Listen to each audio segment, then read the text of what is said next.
Starting. Take a few minutes. Yeah, let me reset the timer so I do.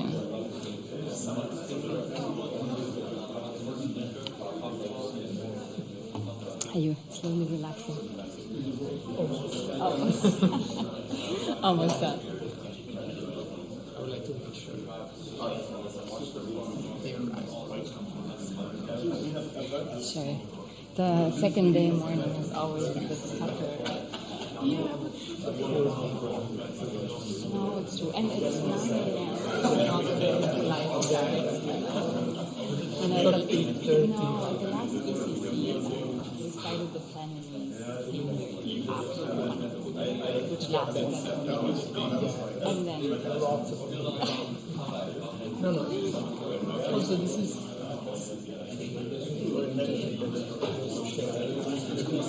Europe is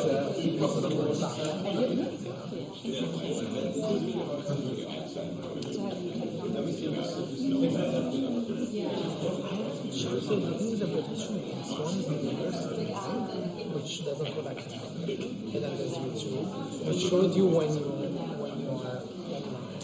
So when you connect up, I check this and then we don't have a course. So I need to see the date recovered. I did connect to someone, and they were like, no. What was he saying? I mean, people might I don't know, yeah, they put the Princeton one first because they wanted to use that one. But I think that those who can make those accounts are the watchers.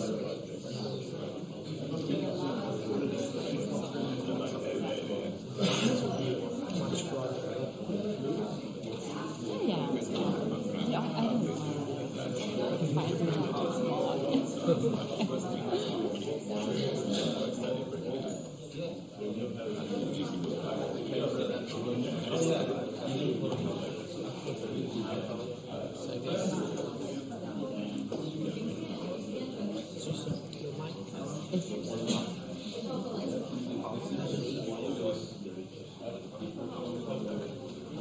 Okay, so welcome to the second day of the workshop. So it's our pleasure to have Melanie Zeilinger this morning from ETH Zurich, and she will talk about learning in optimization with control, safety, efficiency, and computation. Thank you. Thank you so much, Bartolomeo. Thank you for the invitation to come here. It's really a great pleasure and honor to speak here.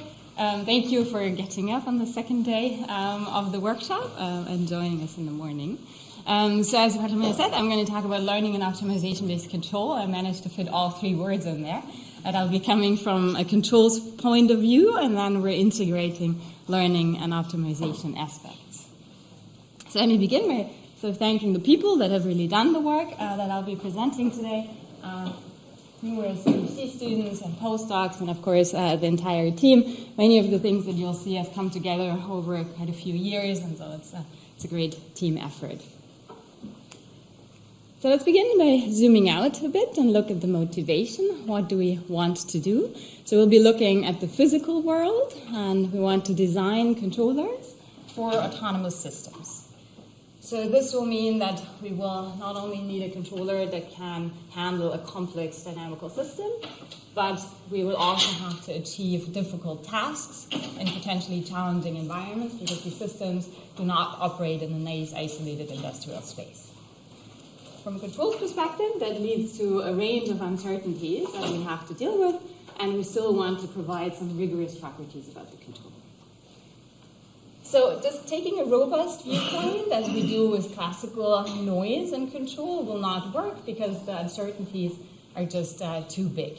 So of course what we know is what has proven to be a promising means to address complexity is learning. So using the information that we see during operation can mitigate the uncertainty. But of course that sort of often makes it difficult to get the guarantees. So what we will want to achieve, what I'll do in the talk, we'll look at learning a model for a complex dynamical system, an objective, potentially even the constraints, while maintaining guarantees. And I'll focus in particular on safety guarantees. And the approach that we'll be taking is an optimization-based control approach. And so here's a little bit the setup. And luckily, people yesterday have used the same notation, so I don't have to introduce everything. So I'll be denoting the state with X, the input with U. I'll take a potentially nonlinear dynamical system model in discrete time. There's potentially some disturbances or noise, and maybe F can also depend on some parameters that I'm not putting down here. Maybe different from some of the talk yesterday, but was already present in Francesco's talk, is that we do have constraints. So we formulate safety constraints as a set of constraints in the state space, and we call that X. Whereas if you want to think about uncertainty, you could also write that down in a probabilistic form. And then the reason why safety constraints are hard is because we also have input constraints, so we have limited control actions. And then we can write down our optimal control problem. So the ideal controller that we like to achieve is minimizing a cumulative sum of stage costs. We're using our dynamical system model to predict this trajectory forward, and then we can directly impose our constraints. And here we have the potentially infinite task horizon in there. We know that we cannot tractably solve this. We've already seen a successful approximation of that yesterday, and that is model predictive control. So again, I like talking after Francesco's talk because then he will already have introduced this. So we're solving our problem over a shortened horizon. We're taking an approximate cost to go, an approximate constraint set to go, and solve this repeatedly for every measure. And so this is our miniature race car set up in the lab, and you'll see sort of demonstrations of the algorithms here and there using that. So we it's a nice means to demonstrate the algorithms, and luckily also Francesco here has talked a lot about how that model and the problem looks like, so I don't have to introduce it in detail.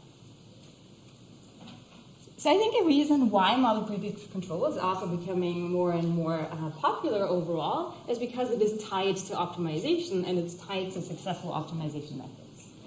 So people thought a lot about how to write that problem, leverage the structure that we have in such a model predictive control problem, and then there's a range of tools that you can call, and nobody these days actually codes their own MPC solver anymore. And this, of course, makes it extremely convenient today also to use these optimization-based methods. Okay, so that's the setup. That's sort of our tool set that we'll use. And now what I'll do in the talk is I'll go through these three topics: learning dynamics, learning objectives, and constraints. But I'll start with introducing our notion of safety and the mechanism of how we can enter safety.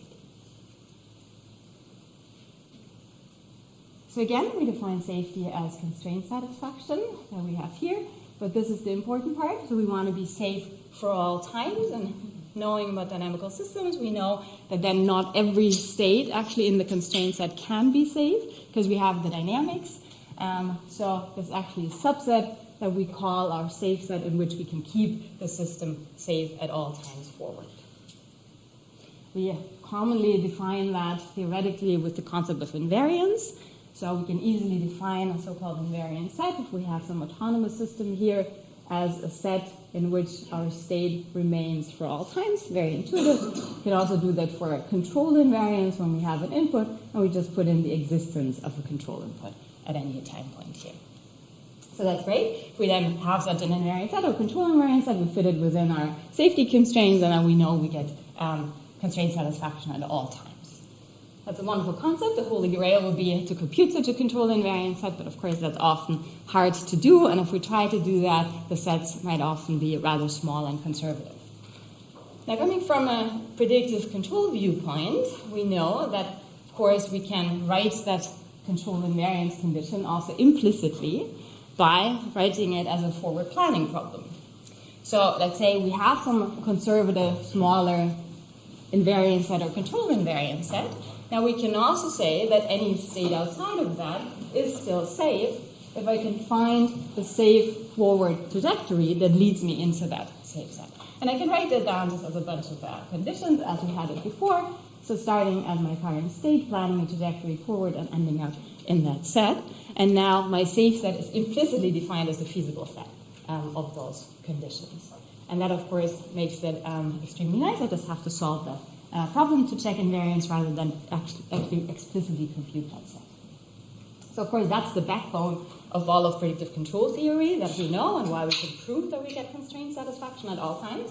But you can also use it as a safety mechanism and combine it with other algorithms and policies. There's things like multi-trajectory MPC where this is being used, and of course also in the concept of safety filters. And I want to do a brief excursion into safety filters because this is a topic that we've now thought about for quite a while, and I still think it's a very nice means to augment also other policies, RL policies, etc., with safety guarantees. So I'll briefly talk about the safety filter.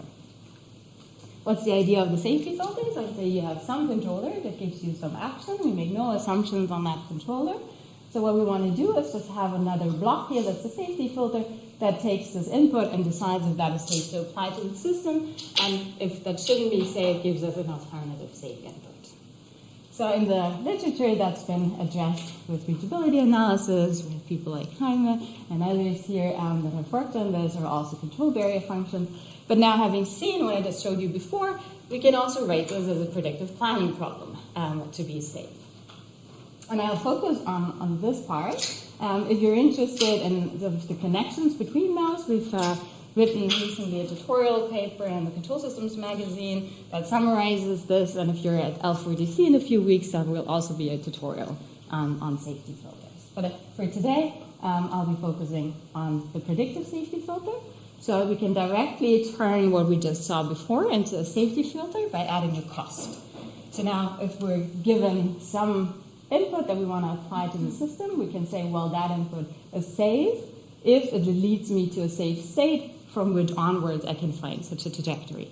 And so we can have the same conditions as before, and now in order to make this least restrictive, I minimize the deviation from my desired input in some sense. And that already gives me a safety filter. What's nice about it is it's optimization based, so it's scalable. You have this modular component. You don't have to change your policy that you want to apply, but you just add this on top to get the safety guarantees. And of course, we can do extensions to robust, stochastic, etc. models that we're doing all the predictive control theory that we have available. Just to give you one example, that we've also implemented this here in our race car platform. This is a human driver, and the safety filter just makes sure that the car stays on the road, independent of what we're doing. We can also use another policy, use a neural network, imitation learning, etc. This is just to show you that it's really independent of which controller you use. What was nice to see is that the PhD student who did this finished, and then he went off to Bosch, and now they have implemented this also on their test vehicle and have run their first tests on the track. So it's a nice concept, but what has always bothered us a little bit, thinking about the safety filter, is two things. It's a feasibility, it's an optimization problem. What happens if that optimization problem is infeasible, then I don't have safety guarantees. And the computation. Of course, you need to solve that optimization problem in addition, and that can be something that people would not like to do. So regarding feasibility, from a predictive control or an optimization viewpoint, you would say, well then, why don't you just relax your constraints? You do soft constraints, so we're adding a slack variable to our constraints, and we're penalizing that in the cost. But of course, we also do know that this does not necessarily lead to the guarantees that we want, because such a soft constraint penalty can just lead to the fact that we're never converging back into a safe set. We cannot prove that with such a foundation. So what we want, of course, is we want a guarantee that if I do start outside my safe set, for some reason I have a large disturbance, I do want to converge back to the safe set, and from then onwards I do get the guarantees that I want. How can we achieve this? Well, this is a property that we do know safe control barrier functions have. I don't want to go into the details of a control barrier function, but what it is, it's a function, and we define the safe set as a zeroed-up level set of it. But it's important that it's defined beyond the safe set, and it has a decrease property whenever we're outside the safe set, which makes this a stabilizing property so that we get convergence back to the safe set. So can we do that for our safety filter? And so we've done that first in a two-step approach, working on getting rid of the two-step approach, but it's easy to think about. So let's take our soft constraint predictive problem, and we first change the cost so that we just minimize the slacks. Right? This is always feasible. I can also always find a slack. Then I take those optimal slacks and I solve my safety filter problem for it, which will then be guaranteed feasible. And what we'll do is we'll use as a terminal condition, as a terminal safe set, we'll use a control barrier function. Now what we can show is that now this optimal cost here can be shown to be a control barrier function. And that's nice because now I can actually show that this gives me convergence back into my safe set because I have now, in a sense, a predictive control barrier function. So it's nice because we now get this feasibility guarantee and a convergence guarantee, but it actually also opens up a path towards addressing computation. Because now we have a function available. Before with the predictive safety filter, that was always a bit of a problem. There was no function. Everything is implicit. But now we have a predictive control barrier function that we can start to approximate, for example. You can do neural network approximations. Of course, you have to make sure that the guarantees are maintained. And this is something that we're now starting to look into, is how we can now also get very efficient approximations of that predictive control barrier function. Okay, so this is a scheme, the safety filter. You can just plug that together with any other control policy. I sort of just wanted to give you a glimpse of that. But of course, what I wanted to sort of convey most importantly, and we'll see that come back later, is this principle of getting safety through planning a backup trajectory. And we'll also use that later on. Okay, so that's the notion of safety that I'll be using. And now I'll start going through the three different topics, and I'll start with learning the dynamics model because this is also the topic that we've spent most time on so far. And so in the other two parts on the objective and the constraints, I'll be talking much more about recent work that we've been doing. So dynamics learning, I think, is also in the literature the topic that's mostly looked at. There's different models, of course, that you can learn. I'll be talking about the one that we have most experience with. And that's been quite popular, and this is using a Gaussian process as a dynamics model. Why is that popular? Because you basically have to make no assumptions on that model. You just define a zero mean, potentially, and some covariance function for your Gaussian process. And then you condition on the data that you're seeing, and you're getting a posterior distribution of your dynamics model. So you can, of course, do that and learn just the entire dynamics function, but you can also say I have maybe some nominal model, and then I'm learning an error from it. This is the setup that we mostly use. So it's nice. In particular, we can quantify the uncertainty that we're getting from this model, and so then we can leverage that in the controller design. So this works well. These are some examples, some of which from our own work.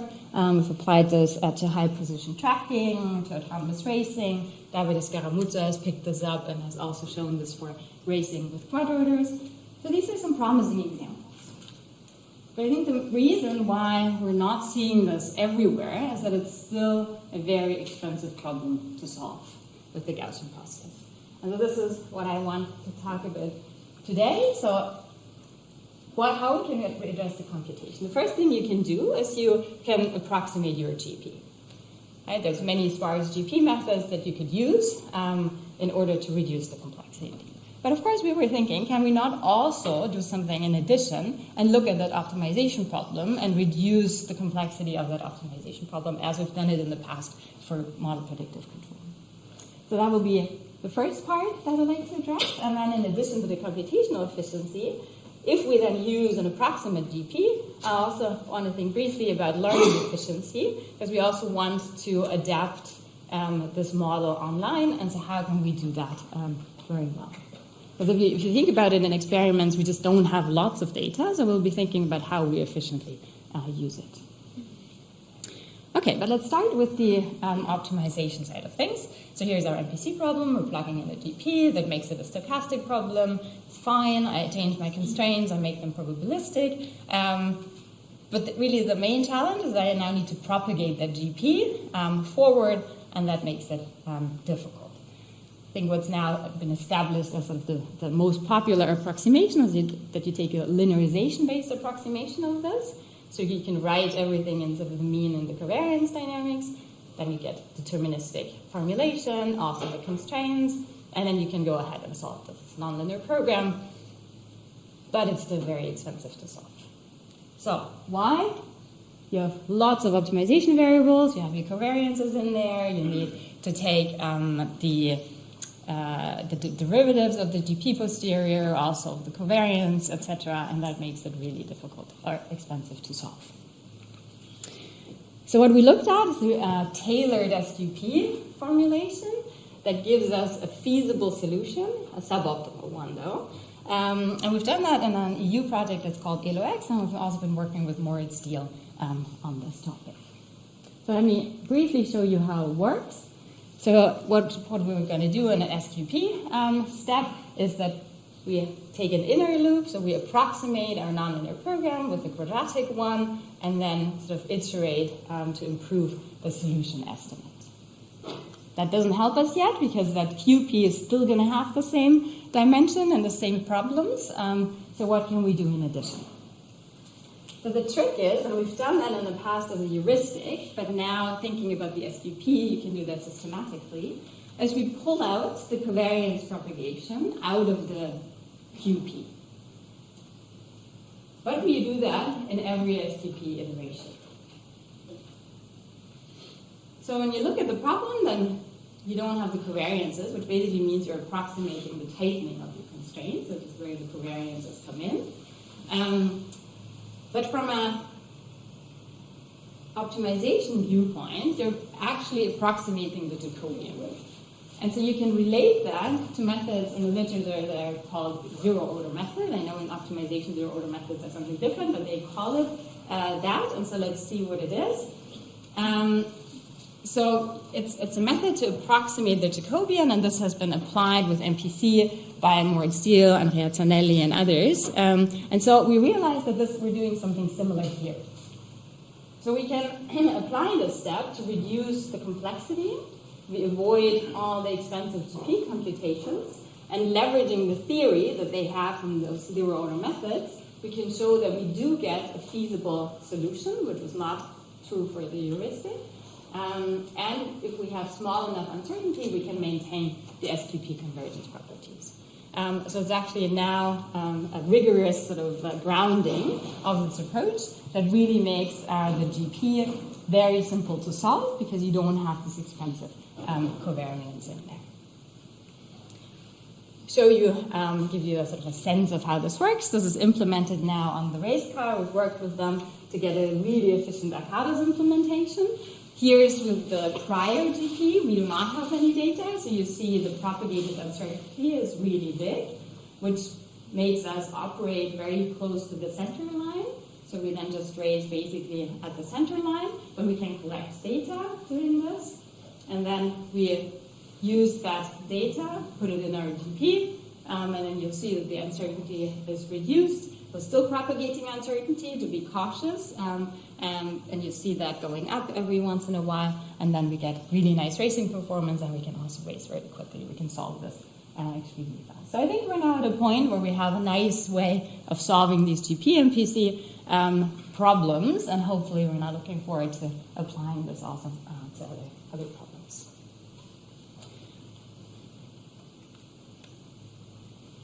Okay, so now in the second part, we do want to stick with the parametric GP approximations because we wanted to really make this even cheaper online. And by the way, what I told you, the method, you can also use with the parametric GP approximation. You can not only do that with the complete GP. So now we want to think about the learning efficiency. What do I mean with learning efficiency? There's, of course, different things you can mean. You can think about sort of really the online part and the online data selection, the exploration-exploitation trade-off, dual control, and this is not what I want to address. What we want to think about is how we can leverage data that we've seen from experiments that are somehow related and that we've done in the past in order to adapt our model now quickly when we see a related task. Okay, so we phrased this as a multitask model learning problem. So you're seeing data of different tests, and then you want to exploit that. You want a model that captures the structure so that you can quickly adapt. And the example that we were using is that of robotic manipulation, because you have different objects, and so the task always slightly changes, but there's some fundamental task structure that remains the same. And so we were working here with the robotic systems lab, and that's also why I wanted to keep that example, because we have a real robotic experiment that I'm going to show you later.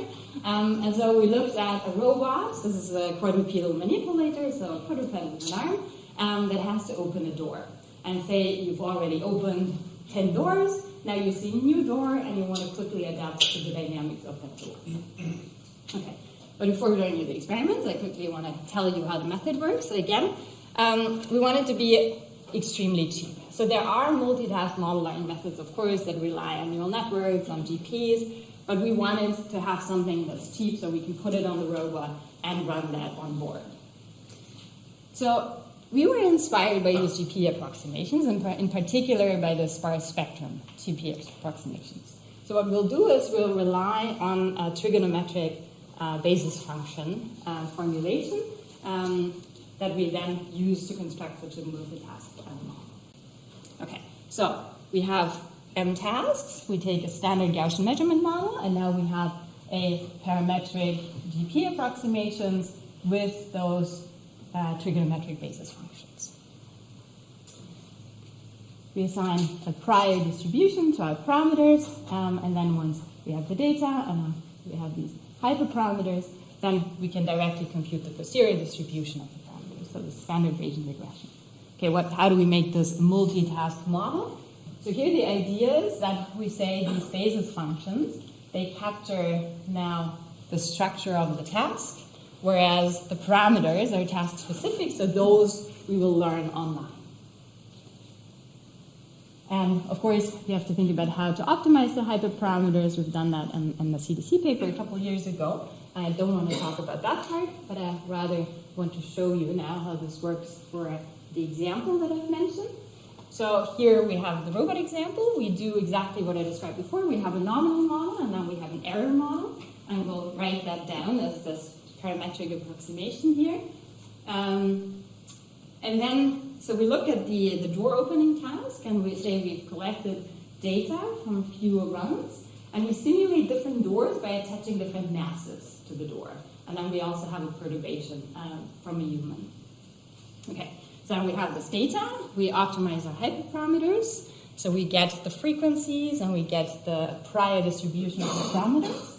So we have our error model, and then we can run online, and then the adaptation of the parameter becomes extremely cheap. You can run a Kalman filter for that. Okay? We're just doing recursive estimation of that parameter. That works really well. So let's first look at the negative example. We're just doing nominal MPC without any online adaptation. It's clear that you cannot achieve the task, so you cannot achieve the desired angle of the door, and you also have very bad disturbance reduction.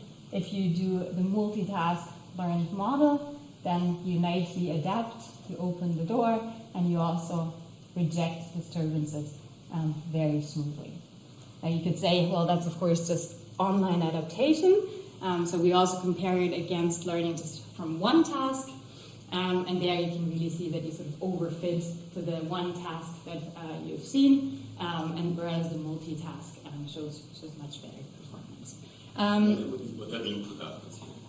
Oh, okay. So here, so this is basically really just a model for pulling the door. It's a very simple reduced model. It's basically just one. It's a force to dynamic factor. Yes. And the output is the angle of the door. Yeah. Exactly. So we broke it down into, it looks complicated, but it's actually a very low-dimensional model that we're learning with the GP here. But I think it's an interesting direction to think about now also these multitask model learnings and how we can sort of leverage the data effectively in these models. Okay, so this is, as I said, the part that we spent most time on. Now in the last part of the talk, I want to show you two very recent ideas. And in the first part, I'll in particular mostly pose questions. So, and show you sort of the direction and the main formulation that we've discovered and some first ideas, which really, I think, just opens up also new directions to think Okay, so for the first part, we'll now think about the objective. Because if you think about it, of course the dynamics model is important, but if I have a complex task, the objective really specifies the performance that I'm going to achieve. And if I have just a difficult task, it's often hard to sit down and write down a mathematical surrogate model for what I want to actually achieve now with my system. So people have started thinking about this for a while now, and I think the most popular approach is to do a Bayesian optimization. So you say this is a black box optimization approach where I have my objective function parameterized, and now I apply Bayesian optimization to find the best parameters giving me the optimal closed-loop performance. We've also applied this. This is, again, the race car. You can easily do that. You have your MPC formulation, you have your parameters, and you run BO to tune the parameters. This is even an extension, so we're doing this with contextual model learning, so that, again, if you have already tuned this for a particular car, and then you're changing the car, then you can very quickly adapt and run your Bayesian optimizer. And so in this case, you're adapting basically only one iteration. There's, of course, many other things that you could do to tune the parameters. There's sort of preference-based learning. You could do what Francesco talked about. You could learn the cost to go, etc. But there's another option that we had looked at a while back and how we now sort of picked up again, and this is the inverse problem. So what's the idea of the inverse problem? We say, well, it's often hard to write down a mathematical surrogate model, but what you often have is a demonstration, maybe somebody that can demonstrate the task, or think about medicine, you're seeing healthy behavior, so you actually do see how the system should operate ideally. And what you want to do is you want to infer the objective from that optimal demonstration. So this is not only addressed in inverse optimal control, but I think even much more prominently in the domain of inverse RL, of course. Both are, in a sense, tackling this problem, yet building on different formulations. So in inverse RL, you'd be starting with your MDP, whereas in inverse optimal control, you're starting based on your optimization problem. The reason why we're going to stick to inverse optimal control is because we're interested in constrained problems where you potentially have an active constraint, and you need to identify that or know that in order to be able to get the right objective. So we're going to formulate our MPC problem again, and we're parameterizing our objective. And now the idea will be that we want to find or estimate the optimal parameters theta from demonstrations that we're seeing. So inverse optimal control, lots of literature, some literature that show that this works well. You get the optimal demonstration. But of course, in practice, you rarely have an optimal demonstration. There's suboptimal demonstrations, there's noise on your demonstration, and that actually would be much nicer to address, or that's directly addressed in inverse RL, but actually not in inverse optimal control. So the scope will be that we'd like to now work at the intersection of these two, so we'd like to work with inverse optimal control to take into account the constraints, but also work with suboptimal demonstrations. Okay. So let's take a look at sort of the problem setting and how we could go about doing this. In inverse optimal control, we work with the KKT conditions, the optimality conditions. So let's assume that constraint qualification is there, and so these are necessary conditions. And then you don't need to look at the details, but just we're writing down the stationarity, complementarity, slackness, and primal and dual feasibility as our optimality conditions. And now I'll do a slight reformulation, and you'll see in a moment why I'm doing that. So you can actually rewrite the stationarity condition by pulling out here the parameters and the Lagrange multipliers, and here collecting the Jacobians with respect to u. And then equals to 0 is the stationarity condition. But writing it in this way, you see that it's actually a regression problem where you want to find the parameters for this input output data where the output is just equal to 0. So if I now put in the optimal u, I can solve this for the optimal beta. But what if I don't have the optimal u? Well, then clearly, first of all, my stationarity condition is likely going to be violated. I'll also get potential issues with the other constraints, but we'll skip that for the moment. We'll focus on the stationarity condition.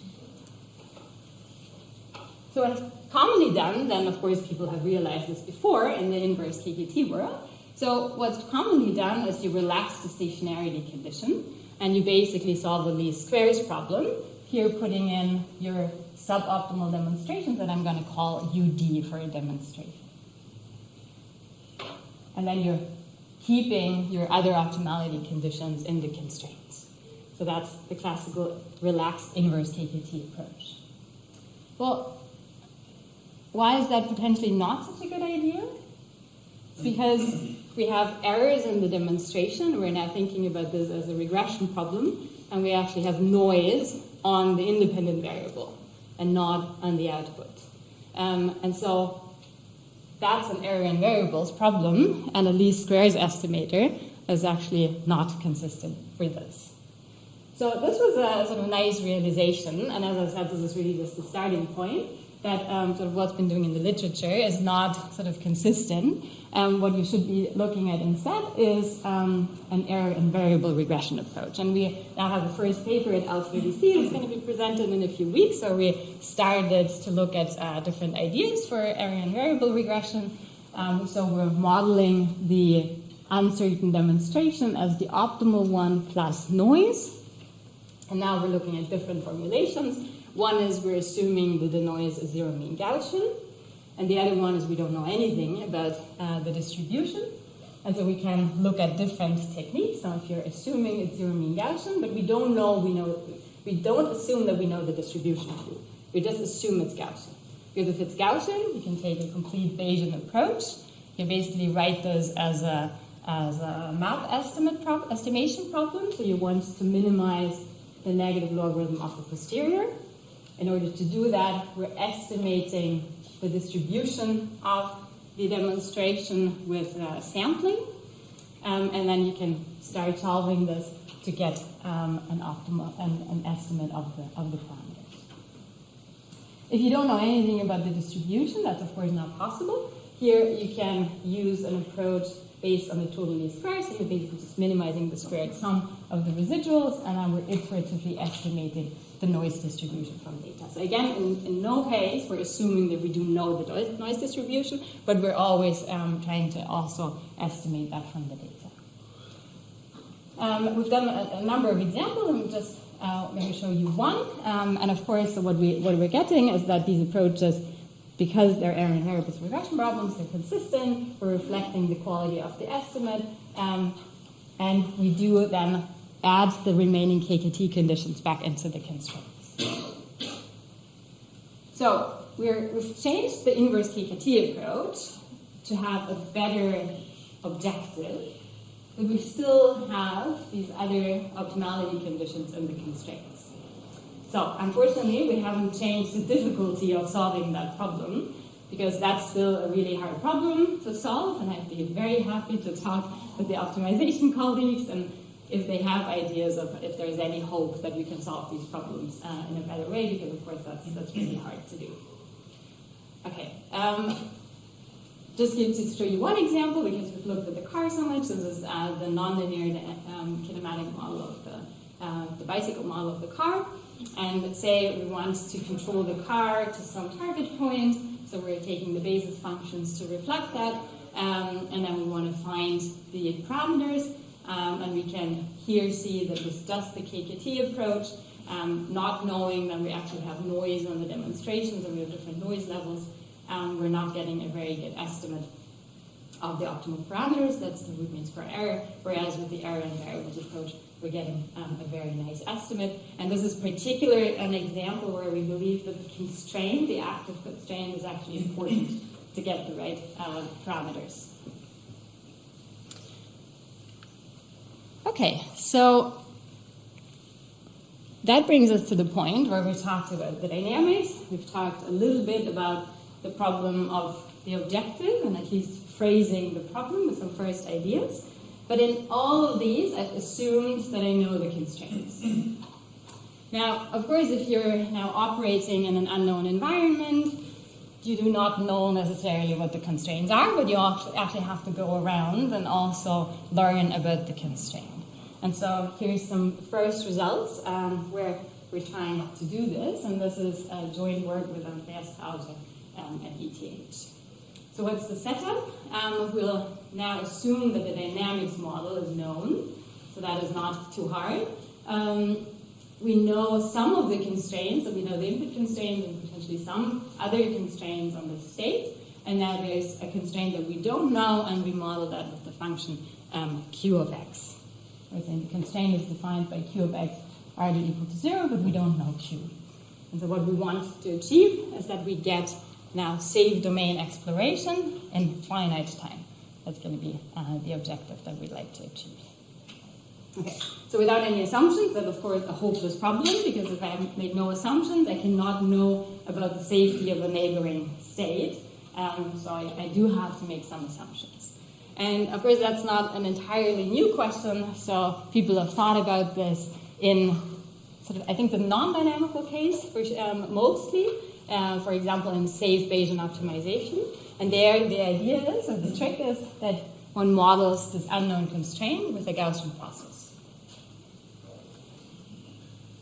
So we'll assume that that constraint function has a certain regularity, so it can be modeled with the Gaussian process. And then we can leverage sort of the confidence bounds from the Gaussian process to get some high probability upper and lower bounds on that function. So for us, thinking about safe sets, in particular, the lower bound is important because that will give us a pessimistic approximation of our constraint set, in which we then know with high probability we're not violating our constraints. And so this is what we will work with in order to ensure safety. We're also getting, of course, the optimistic set, which is sort of what we hope to achieve, which is from the upper bound. Okay, so that's the setup. That's how we model the constraint. And how do we sample? So we're taking noisy samples, so we cannot hope to learn this fully, but we assume we're learning it up to epsilon precision. And then our sampling strategy is that we're going to find a point that is larger than epsilon uncertainty, and that's in the pessimistic set, so within the constraints, and that is how we're going to sample. So note here, this is just a sampling. We're not thinking about the dynamics yet, so we can relate to the results from the literature that are not necessarily for dynamical systems and extend those to show that there exists a finite number of samples in which we will achieve this. Okay. But now we do want to think about dynamical systems that are non-trivial. So dynamical systems were considered in the literature, but very simple dynamics, like going back, forth, left, right, so these grid-based worlds. But we want to take some non-trivial, nonlinear dynamics. So how do we achieve safety there? And so at the beginning, we already talked about this. So just saying we're in the pessimistic set is not enough for a dynamical system because not every state in the constraint is safe. So here we're bringing back this idea. And I wanted to mention that here, so you just have to sample such that the uncertainty is at least epsilon, but you do not need to sample at the maximum uncertainty, and so you leave room for an exploration strategy here. Okay, so how do we get safety? Here we're going to bring back that idea of planning to achieve safety. So we have our set X, and we have a safe set that we do want to keep the system within. And so to start with, I'll assume that I have some safe set to start with. That can be just a singleton, just the point where I'm currently at, and I know that's where I'm going to be safe. So how do I now choose a safe sampling point? A safe sampling point is where that I can reach from my current safe set while remaining within the constraints, and that's important, being able to return to the safe set, because otherwise it's not necessarily safe for all times. So we'll call that a reachable, returnable set to get the complete safety guarantee. So we have to reach and return while remaining in the constraints. We don't know the constraints, so we'll do that with the pessimistic set. Of course, again, we don't want to compute that reachable, returnable set, so we're going to write that as an optimization problem, exactly the same way as we've done it before. Apologies, it's continuous time, but implementation would then again be in discrete time. It's the same thing that we've seen before. So we want to start in the safe set, return to the safe set. We're going to sample at an informative location while being within the pessimistic set, satisfying all the other constraints. And that gives us the algorithm. So what do? We start with an initial safe set. We have the pessimistic approximation of the reachable, returnable set. So we're solving that optimization problem that I just showed you. We're getting the sampling location. We go there, we sample, we return, we update the GP. That tends to grow the pessimistic set, shrink the optimistic set. We compute the next sampling location. We go there, sample, return, and continue. So we can extend the finite time guarantees because we're now sampling in a subset of the pessimistic set. We're safe because that's the reachable, returnable idea that I showed you.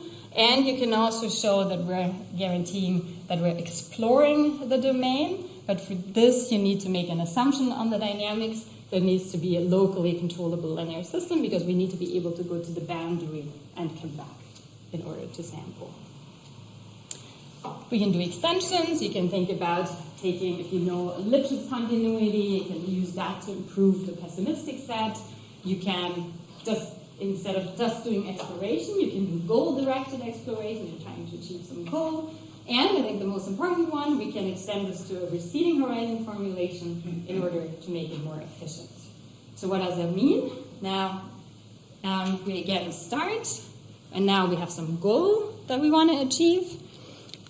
We have the pessimistic set and the optimistic set. The goal lies in the optimistic set.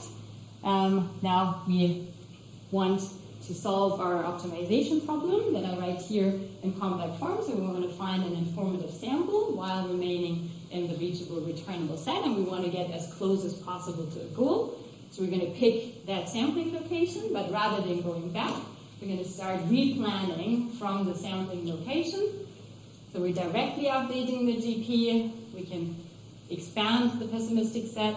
We're going to choose the new location, and so we're directly exploring. And we can prove that actually we maintain the guarantees that I've just shown you before. Here's just a quick example. That's again the car. Here's your goal that you want to achieve. This is a complicated constraint that we don't know. Here we do grow the safe set rather than just keeping it fixed to make the algorithm even better. And you can see that we just slowly sort of explore the domain until we reach the goal. And the yellow one is this optimistic goal that we continue to recompute. Okay, so that brings me to the end. So what I wanted to convey is ideas to address this problem for complex dynamics, constraints, and objectives that we'd like to address to advance autonomous systems. I've shown you an idea for writing safety through this implicit planning problem that I think is sort of a powerful idea that you can use in various different ways. Briefly talked about the safety filter and the predictive control barrier function that you can use for any control policy. We've looked at learning dynamics models with GPs and tailored optimization as well as multitask learning. Some first ideas on inverse optimal control and their suboptimality and how you could formulate that problem, and then at the end a first approach to also explore unknown constraints, and of course at the end somehow we need to bring all of this together.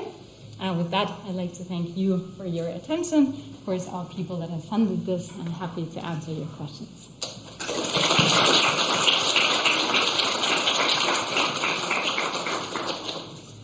Okay. Thanks, Melanie. So, any questions? Yes? So I have a couple of questions. So the first one is, in the previous slide where you have the that you're growing as you sample and iterate, do you have to start with an initial recursive controlling data set? So exactly. So this first small set here, that needs to be safe in the sense that it needs to be control invariant, but it can be just a point and then you start growing this as you go. Yeah. And the second question is on the safety filter. Yes. You said you have a mechanism to have a predictive safety filter over the horizon, and it's guaranteed to keep your system within the set. So can you go back to the slide where the function? That's going to be a lot of slides back. So I don't know. Do you want to take that offline? Okay. Yeah. Okay. Maybe it's better to take Yes. the longer one offline. Thank you. Maybe one quick one. Yes. Thanks, Melanie, for the really fantastic talk, as always. So one question I had about this idea of stabilizing control vector functions that are supposed to keep you in the set, but if somehow something goes wrong and you end up outside of the set, they sort of ultimately or asymptotically bring you back into that safe set. It seems like it's a desirable condition to have, but it's not sufficient for safety in the sense that at that point you don't necessarily have a guarantee that you're not going to hit anything on your way back into that safe set. So I'm curious if you've looked at all into this avoiding part during the Oh, absolutely. So you're saying that basically we don't, right, so when you're outside, you're just asymptotically converging, and that's, sure, so that's the tuning then of your slacks, right? Basically the way how you converge is how you tune the slack variables. Right. But in addition to how long it takes to converge, at that point you're just trying to return back into the set, Yes. and you could try to go through a wall. So how do you make sure, like, Oh, I see what you're saying. Yes, yeah, that's constraints. a great question. So I think that is something that we've now started to discuss. So basically thinking about a hierarchy of constraints, right? Where some of these would be really critical, and so you want to have a hierarchy of violating them in different, ways. Yes, so these are extensions that we're currently thinking about, but we don't have anything on that yet. Yeah. Okay. Well, let's take the other questions offline. Please join me in thanking Melanie again.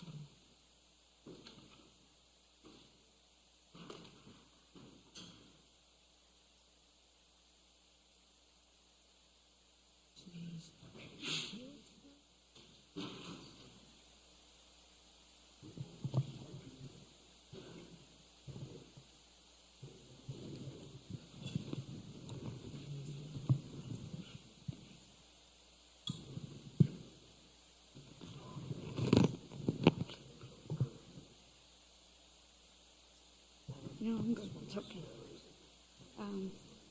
No, it's all right. It's fine. Yeah.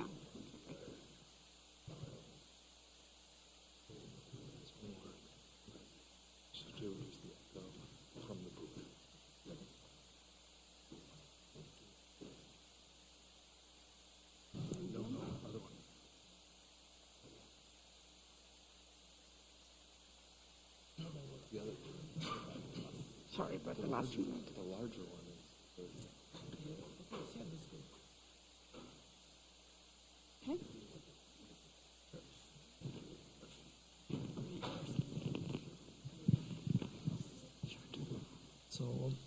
Okay. So our next speaker is Anuradha Naswamy from MIT, and she will talk about the connections between adaptive control and learning. Thank you. Thank you. Thank you, Bartholomew, for the invitation. It's a pleasure to be here with you all. Almost everybody I met here, except for Melanie and Sarah, I think, are new. So it's nice to make new friends and spread the gospel of adaptive control. So this is an area that I've been working on for the past several years, and I still feel after, I don't want to say how many years, I still feel like I've only scratched the surface.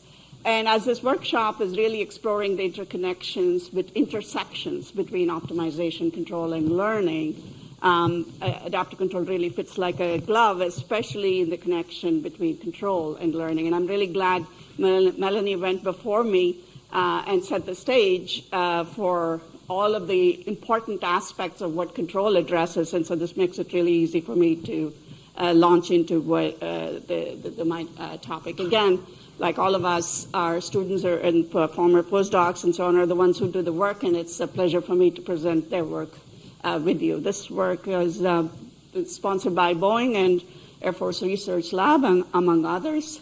And let's get into it. So this is sort of roughly the outline that I'm going to walk you through. So let's start with the idea that we have in a complex dynamic system and control goals. And again, as Melanie and Francesco yesterday talked to you about what the ingredients are, we are trying to understand, we're trying to actually shape the response of a safety critical system so that whatever the system goals are met. And the problem is that we have to figure out how to massage the exogenous variables that are indeed under our control. And how do you do that in real time so that you really are able to accommodate uncertainties and constraints that might be present in the problem? And there are various ways in which you do that, and there's a lot of hierarchical structure, like Melanie just was talking about at for the last question. So there are things that you plan ahead of time, and there are things that you need to tweak in a faster time scale, and that's where the outer loop and inner loop and everything comes into the picture. We want to make sure, first and foremost, when you do all of those things, that everything stays safe, stable. You are robust to whatever you did not really put into the design model, and that's the next aspect that you worry about. You worry about safety. You don't want to definitely wander into regions that really can be deleterious. And of course, you want to do all of these things so that you save money, you save time, you save energy, you preserve the quality that you're looking for, and so on. So how do you do all of these things even while you accommodate uncertainties is really sort of the narrative that I'd like to walk you through, and at the same time meet constraints. So this is a long story, and it's been going on even before I was born, even though I was there when dinosaurs used to roam, I think. So it really comes from water clocks and fly ball governors, and you can go all the way to BC, but the story is actually something that really gathered steam around World War II, and there's a whole lot of applications where closed-loop control has really met its mark, and there's a whole bunch of success stories that have been recorded in various reports over the years, and of course now we understand some of the ideas of this nexus between the physical world and the cyber world, and there are again various sectors that have benefited with in terms of figuring out what the right marriage is, and the story is only getting more ambitious as we go along. We really want to address how some of these approaches can be developed, not to just solve engineering problems, but really societal scale challenges. And I'd like to direct you to this roadmap that tells you more about what exactly are the different glide paths that we need to tackle in here. So in all of these things, what's the role of adaptive control? And so the idea here is very much an emphasis on real time. And you have your physical layers, and you've got your uncertainties in whatever you're trying to control. But there are also other things that you cannot anticipate, that you cannot put in your distribution, you cannot put in your training set. And those things could be simply various kinds of anomalies that occur that you cannot anticipate beforehand. And you want to make sure that you are indeed able to figure it out on the fly. That's sort of the emphasis in here. So that's a slight different shift in the focus of what we're trying to do and the kinds of uncertainties that are expected to occur in the problem. So the idea of adaptive control basically is then to say, okay, I'm going to assume that the structure of the problem is such that I have an idea of where the underlying model comes from, But what I don't have are an understanding of what the parameters are for various reasons. It might be that I designed the system, in which case I knew what all the physical constants were, whereas over time, there were anomalies that I didn't anticipate, and therefore there are some uncertainties. And so in this particular case, and again, you've seen this a few times before, and so you've got your dynamics, and it's your parameter that you do not know. And the distinction here is that variables are indeed quantities that vary with time temporally, much faster, whereas parameters are relatively slowly varying. And that's sort of the distinction that we make in here. So then, what the adaptive controller does is really to figure out a way in which you can do a real-time correction, and the control basically adjusts itself, and it's in the form of adjusting perhaps the control parameters so that your control input indeed does the right thing.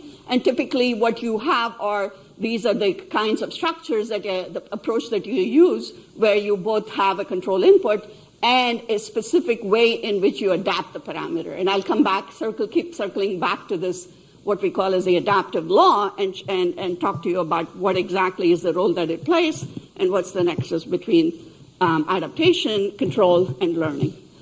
So the way in which adaptive control sort of approaches this whole thing, and there's a sort of a philosophical point in here, and that is that there are two kinds of errors. And this is something that pervades all of problems where you're dealing with uncertainties, and you really look at the concept, the word adaptation, as where it really comes from biology, that we're trying to figure out what to adjust so that we kind of make sure that some performance goals are met. So there are two kinds of errors in here. There's a performance error and there's a parameter error.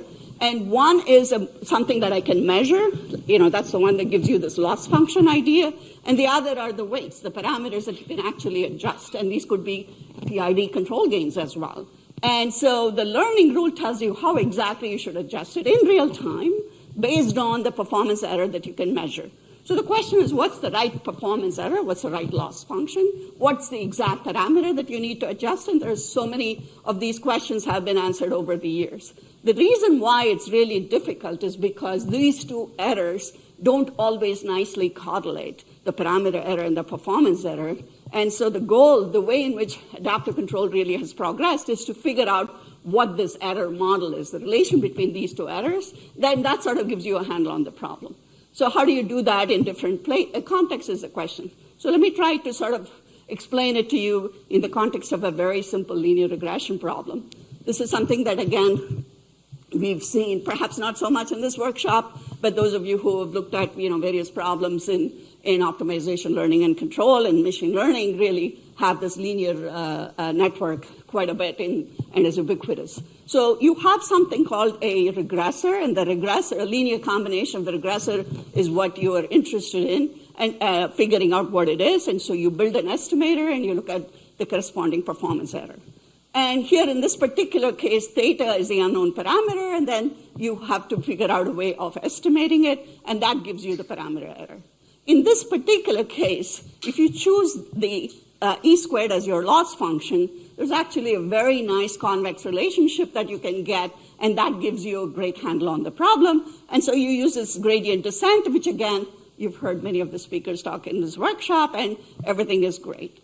But the problem is that, and this is what we call as our model 1 in the adaptive parlance, but the problem is basically that this doesn't always work.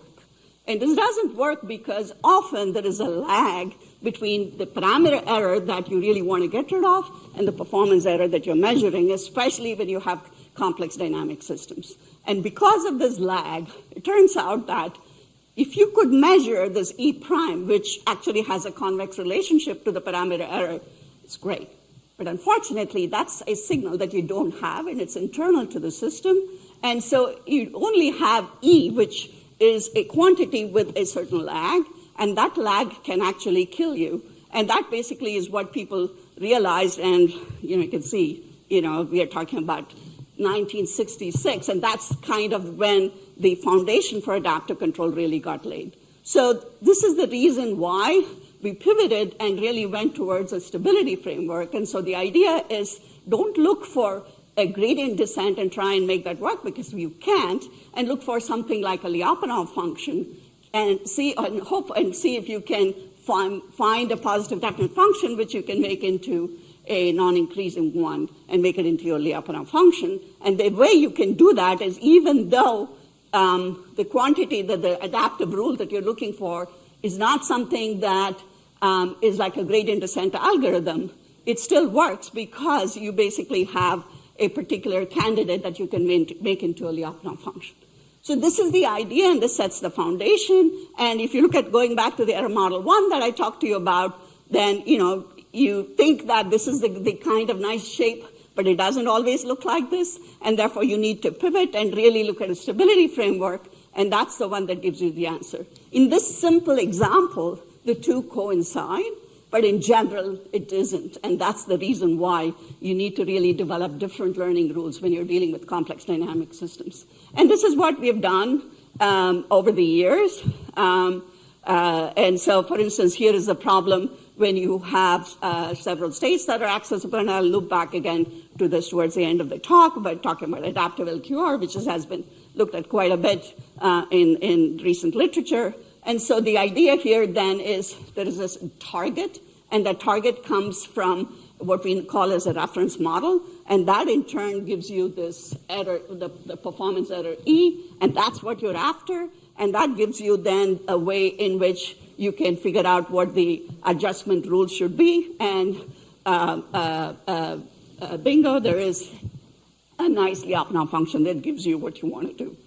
And you can extend the story to a problem where you have only partial observations, so then you need to interlace an observer that basically gets combined with a controller, and then there is a notion of a separation principle, which you can't quite really employ in here because you have a nonlinear problem in the sense that your parameter estimation depends on the control input, and the control input is affected by the parameter estimates. And that introduces nonlinearity, and this is known as a dual control problem, and you really need to break that loop. And the structure that I'm showing you on the screen here is one that does that.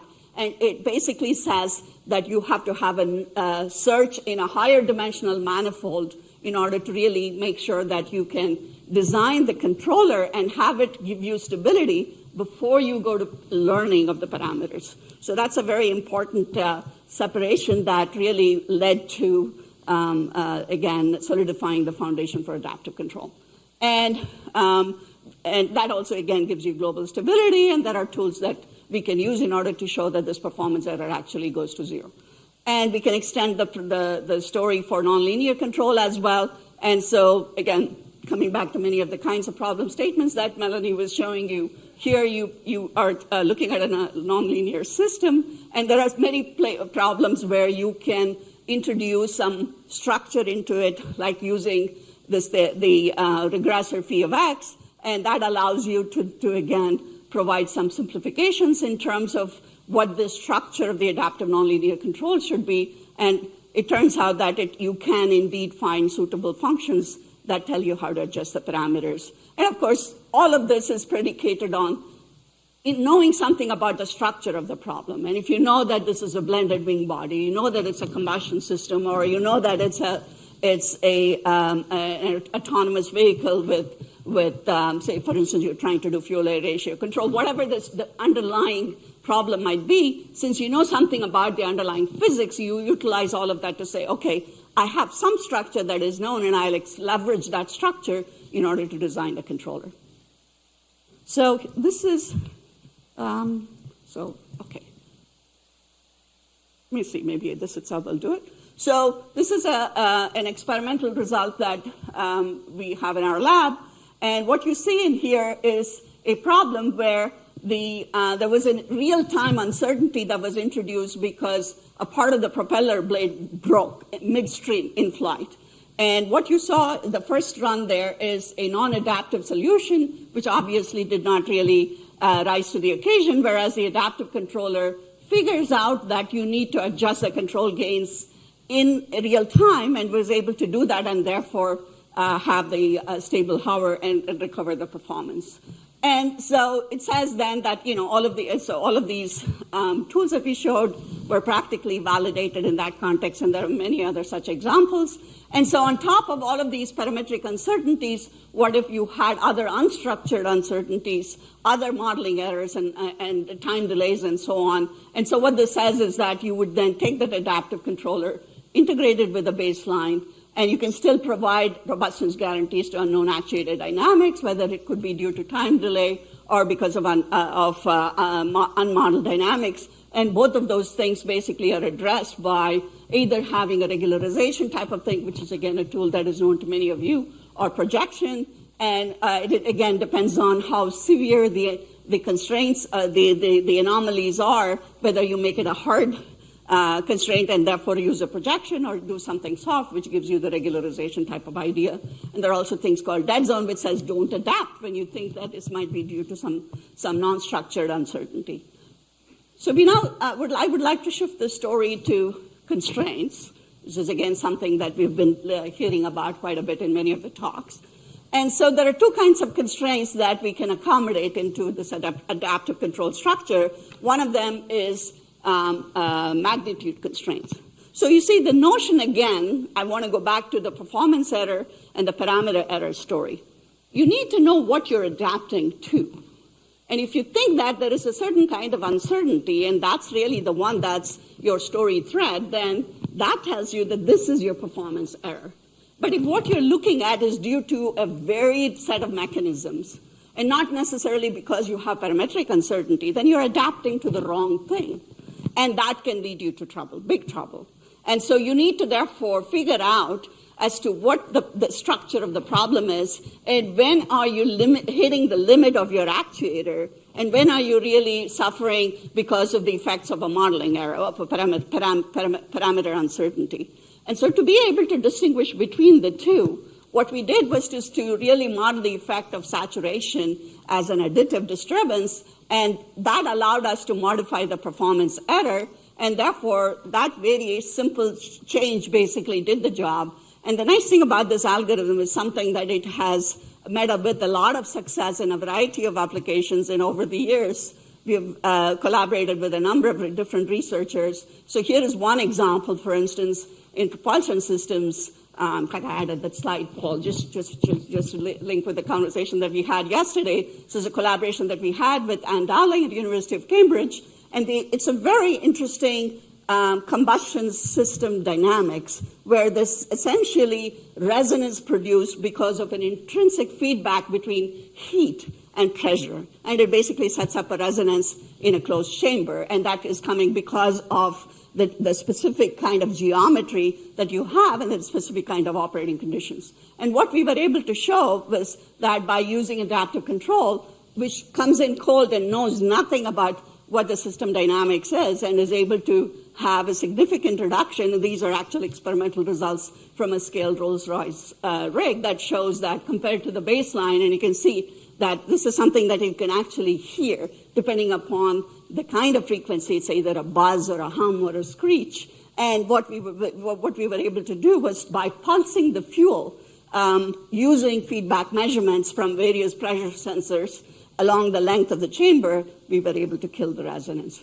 And here is another one, which is a simulation result for a hypersonic vehicle, where the assumption was that, again, midstream in the flight, you are introducing parametric uncertainties. And the story here is that you have to do all of these things in terms of adaptation, even while keeping the input saturation, both in terms of magnitude and rate, to be within the limits. And what you're seeing at the top are basically the control input rate, and this is the corresponding control input.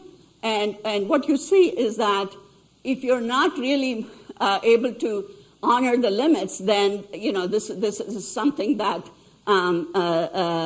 is not really desirable. Whereas if you meet the elevator rate limit, you can still meet your performance, and the adaptation basically is able to figure out, as you can see in the red dotted line, it's able to still meet the kind of performance that you're looking for.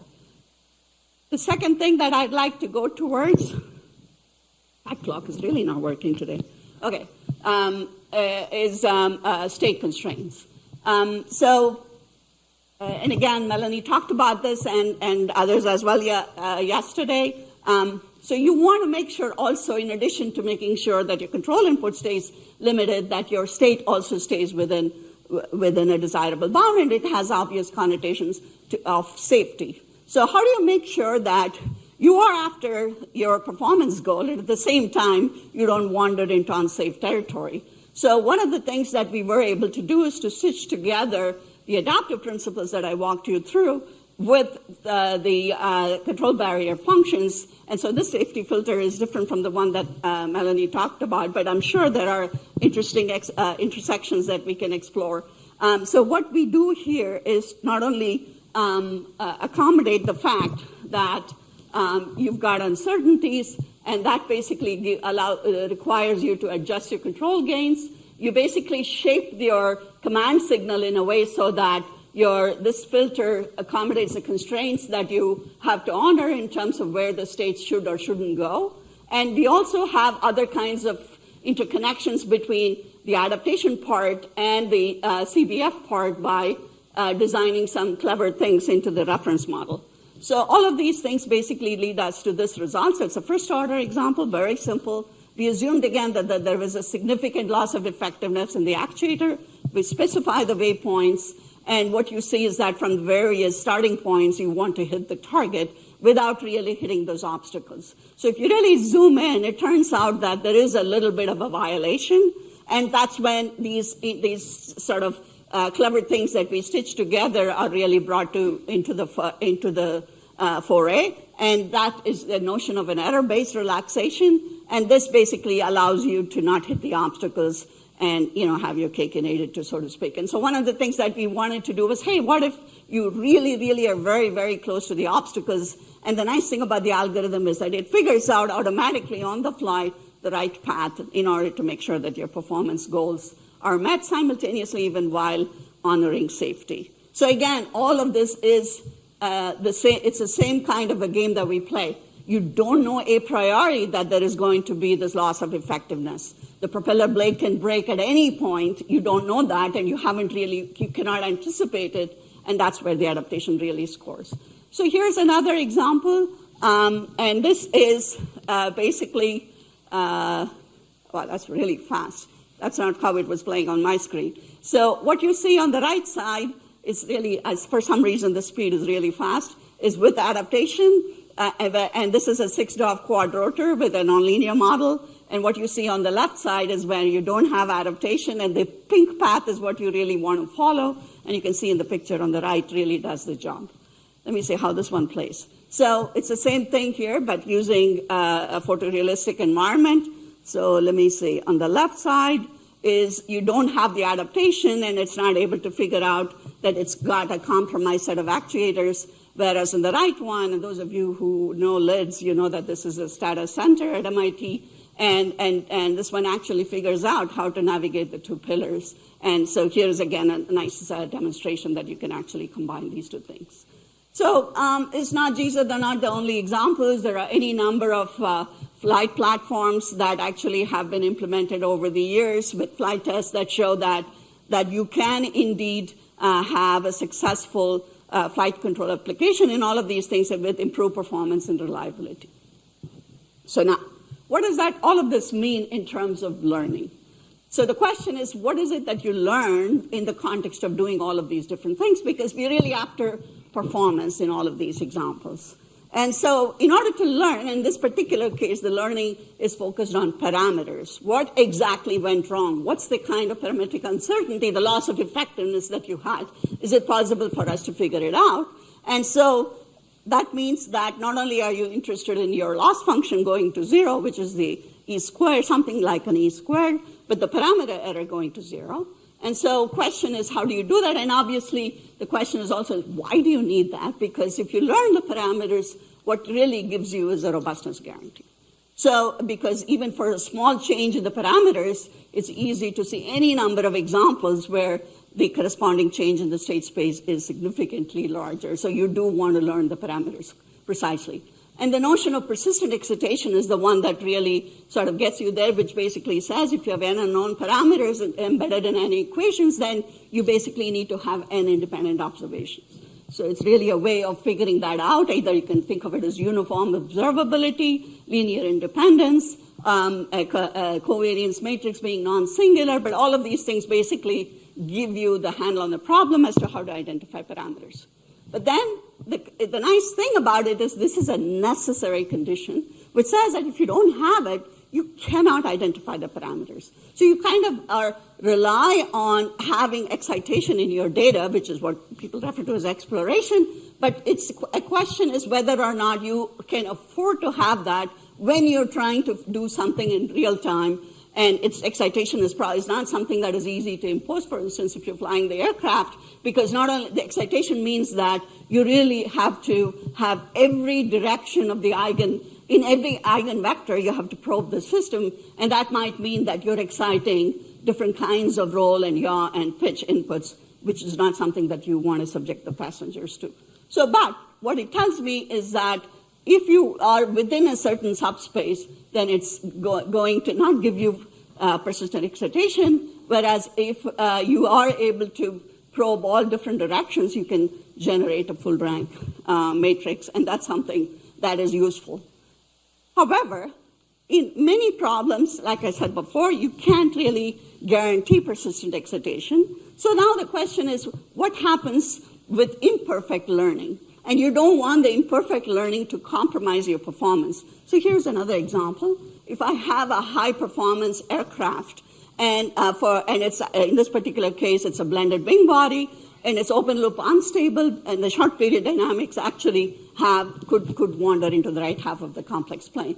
So if there is an uncertainty, so let's say that if there is no uncertainty, what you're seeing on the right side is the performance space, and the left side is the parameter space, and so the angle of attack basically has a certain kind of profile. But when there is an uncertainty, you can equivalently map it to a variation in the parameter from the theta, ideal value to something different, which you didn't know because you don't know the kind of modeling errors the system was subjected to. So if that happens, and if you don't really adapt in some way, you can actually have a huge impact. Remember what I told you about small variations in the parameter space can lead to a very large variation in the state, and here is one example. So what do you really want? You want to be able to wander back to theta star, which is the learning. But what if you can't? At least is there a compromise? Can I get something similar to the desired profile in the angle of attack space by figuring out if there is indeed some sort of a stable subspace and you wander into the stable subspace, even if you don't learn the parameters? So the goal here is really to make sure that even when you have imperfect learning, you have safe performance. In fact, this notion has been looked at quite a bit in the adaptive literature, which talks about this bursting phenomenon. And so the idea here is that, so let me just sort of walk you through this in here.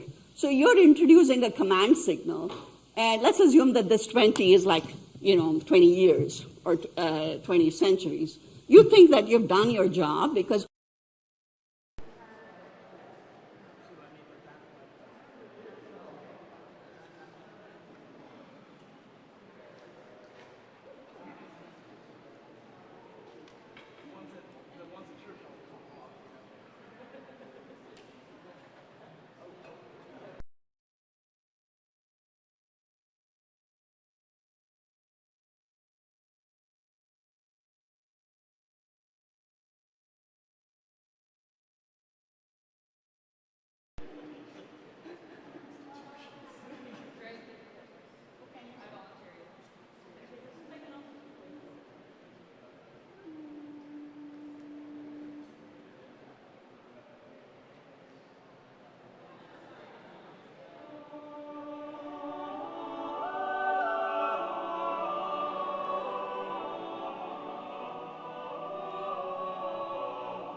And there, again, comes a similarity between the kinds of things that we've been doing in adaptive control, which is that there is some sort of agreement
loop is the one that has the adaptive controller. So that's what we're calling as the CRL. So the outer loop is this design in here where this policy pi is based on the nominal design, but instead of using the distributional shift and making assuming that the new things that you're saying stays within the distribution, what we are doing is basically to augment it using adaptation. And the adaptation, again, uses a very carefully designed performance error, et cetera, everything that I walked you through before. And because of you doing it in the right way, we can show that it's stable, and we can show that the performance error goes to 0. So what's the benefit of something? Well, here are some of the details. the main, again, point that I want you to get from the slide is that you have to have prior information about the structure. And the prior information about the structure basically is in the form of a regressor, because it says that the regressor is the one that is talking to the control input through these parameters, and that gives you a path for adjusting the parameters. And the regressor here contains nonlinear basis functions of the dynamics. It's got all of the information that you've learned using setting up your RL system. It's got the reference tracking error. All of those things basically goes into designing the regressor. And so the challenge here is, in a very complex unstructured system, how do you find the regressor? And that is, again, a problem that open problem that we're trying to chip away at. So here is the benefit of using something like this combined approach. So the example here is very similar to the quad rotor that I mentioned before, except you're making it a little bit harder, that it has to land on this moving platform. And not only that, even while it's doing that, it has to have a certain kind of performance. Obviously it can't crash to the ground. It can't have too many of the variations in the XY plane. It can't wobble too much either in the pitch or in the roll. And of course the side slip velocity and et cetera all have to be within a certain limit. And it has to do all of this task within a certain time. So you can see that we're upping the ante in terms of what we mean by performance. And the performance is very unstructured. We are trying to really pose a problem where we really don't have a nice quadratic cost function. It's very hard to figure out what exactly is the terminal cost versus the finite horizon costs. And so all of those things make it a bit more challenging, but certainly I'm sure there are ideas from MPC that we can introduce in order to make the solution even better. So what this does, and again, what we considered here is again a 50% loss, and success rate is if any of those criteria are not met. And so in this particular case, actually, if you don't have the inner loop adaptation, the system actually crashes because we have a significant kind of loss of effect. The picture that I'm showing you is 50, but the numbers in the table show you for other kinds of loss of effectiveness all the way up to 75%. And whereas the inner loop adjustment of the control gains basically provides you with an additional degree of freedom and is able to cope with this particular kind of uncertainty that might occur. And the reason why it's able to basically do it is because we're using data that really is not something that has been pre-trained for. So if you use only the RL approach, if you look at the velocity, I'm not sure where my pointer is pointing to, but if you look at the direction in Z, you can see that there is a significant departure between what you think it is, which is the red curve, versus what it actually is, which is the blue curve. And therefore, anything that you design predicated on the red curve, which is your reference system, is no longer going to be sufficient, and that's the reason why. And you can see that also showing up in the Z dot direction, which is where the big red circle is. And because you're able to anticipate what exactly is the vertical velocity with the adaptive control augmentation, we are able to avoid the crash. The second example that I'd like to walk you through is a problem that actually was looked at. It's funny how, there's a sort of a Rip Van Winkle effect in here, things that happened 20 years ago, and it's true that many of these problems were looked at in the 80s, and a number of papers were written, and it basically somehow caught the attention of people working in the ML area, and that is this adaptive LQR problem. So what exactly is the connection to this example that I just said? ACRL basically allows you to learn a nominally optimal controller, but then it uses the adaptive control online to stabilize. So at the end of the day, when I tell you, hey, it didn't crash, and I'm able to actually land, I am providing you with a stability-based solution, but it's not necessarily optimal.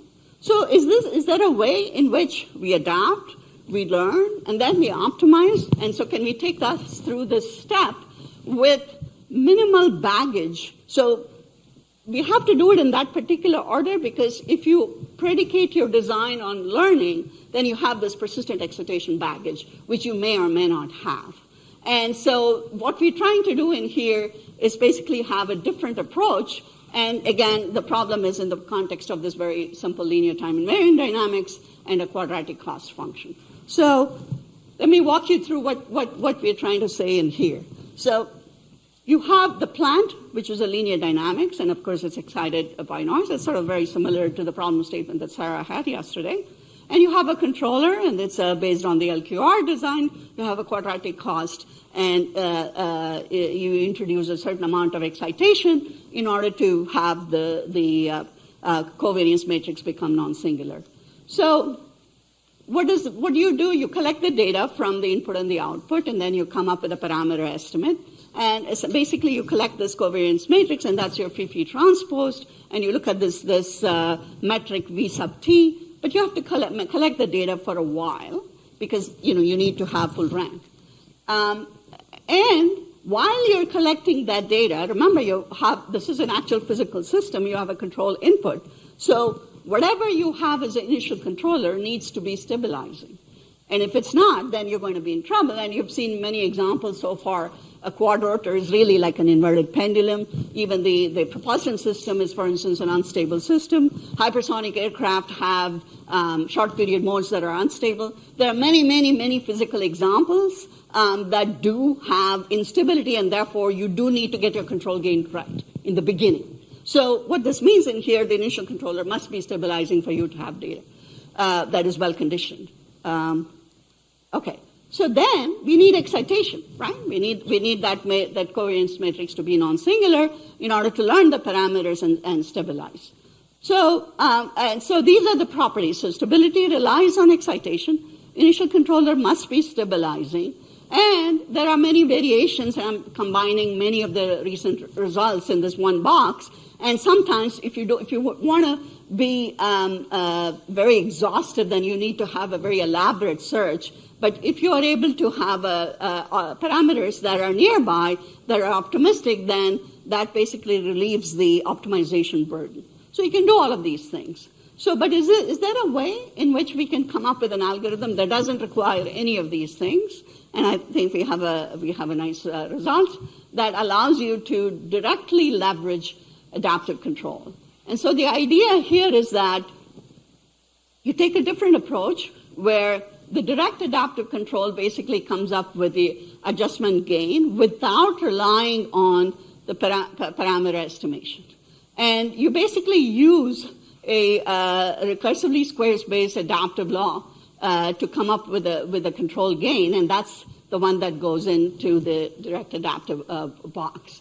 And using this information, you basically calculate a new reference model. And the reference model basically has a lot of thinking that goes into it. We think that that's the target. That's how we want our closed-loop system to behave. But if you have a compromised system, your closed-loop system cannot behave in the same way a pristine quadrotor whose propeller blades are not broken to behave. So the acknowledgement, the awareness as to what exactly went wrong, which is really what we're putting in the learning basket, is something that has to be looked at carefully, and that's what we're doing when we calculate the new reference model. So when you calculate this new reference model and you repeat the whole process, you can basically have the adaptation in place without requiring a stabilizing gain, learn the new parameters, which then goes into a new reference model, which then gives you a way of readjusting the control gains. And that basically allows you to bypass some of the restrictions that dependence on persistent excitation. So we use this approach, and I'm going to show you the results of two different dynamic systems. One is academic, where the Laplacian dynamics is marginally stable, and the initial feedback gain is destabilizing. And therefore, in contrast to some of those methods, what we are able to do in terms of when we are basically using regret as a metric, so what we have is more optimal, and the state magnitude stays much smaller compared to some of the other methods. And I go back to my 6-DOF quadrotor example. Again, we introduced a front rotor that has 50% loss of effectiveness. And here, too, we are looking at the regret, which gives you, again, more optimality, and the pitch angle stays smaller. So that's basically what I wanted to walk you through. Adaptive control basically takes an approach that based on structured information about the model, but while acknowledging that parameters can be uncertain, you can design a real-time control algorithm which tells you how to structure the control input based on parametric estimates that you continuously adapt. And you do it in real time without requiring training. And there is a way to learn that those unknown parameters, but that is predicated on persistent excitation. And there are ways in which you don't have to depend on that and have this imperfect learning yet guaranteed performance. And I think we can expand the scope of what adaptive control can do by moving towards optimality. So now that we know how to adapt and we know how to learn, can we then really figure out how to be optimal and really have all of these sort of timescales over which we do, even though they might come in that order, happen over a much, much shorter interval. That, I think, is what we are going through, and we are leveraging some of the existing results that come with analytical guarantees and reinforcement learning, and I just walked you through a couple of examples. So overall, what we're trying to do in here is basically to have RL approaches and other safety-based approaches as well, and we are able to integrate some of those things together with adaptation and learning. And so in some cases, you really need to use this order, that you adapt first, and the guarantees with imperfect learning are essential, and learning comes with hindsight. And so as we move towards fully autonomous systems, some of these kinds of tools I think are important, and in some cases, control for learning, I think, needs to be addressed in addition to learning for control. So, thank you.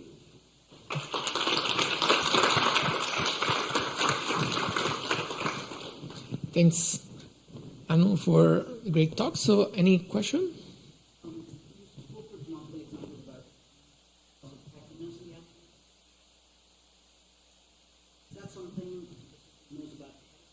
No, that's the whole point. Yeah. So is it happening in the middle of the experiment? It can happen at any time. Adaptive control doesn't need to know when. And I just want to know what are the thoughts of the system uses Yeah. Then you're sued. Yeah. Then you're in a big soup. Yeah. Yeah. So look, any controller will work only if you have controllability. If you lose controllability, then no amount of nonlinear this and optimal that can get you out of the woods. So typically, in any complex system, what you do is you basically have lots and lots of redundancies, right? They're dealing with the helium leaks right now in the Starliner and the astronauts and stuff. So you need to have lots of different thrusters to give you that safety. Some of those things are inevitable, and that's what any complex system and any of these high-performance aircraft, for instance, do. But the question is, given that you've got those hardware architecture in place, you want the software to basically leverage the sophistication, and that's what adaptive control gets you to do. Okay, so let's take the other questions offline. Please join me in thanking Anurad again.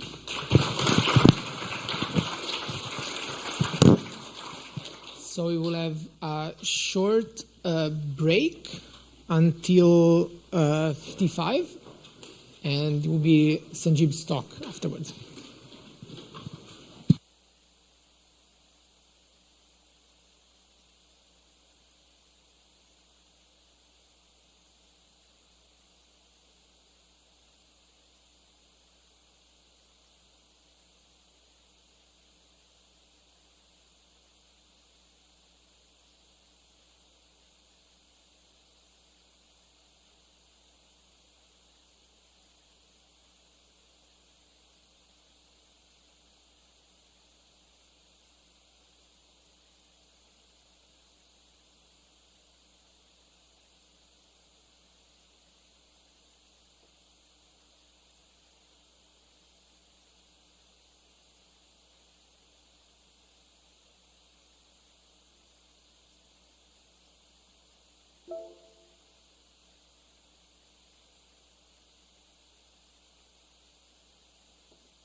All right, so now we're in my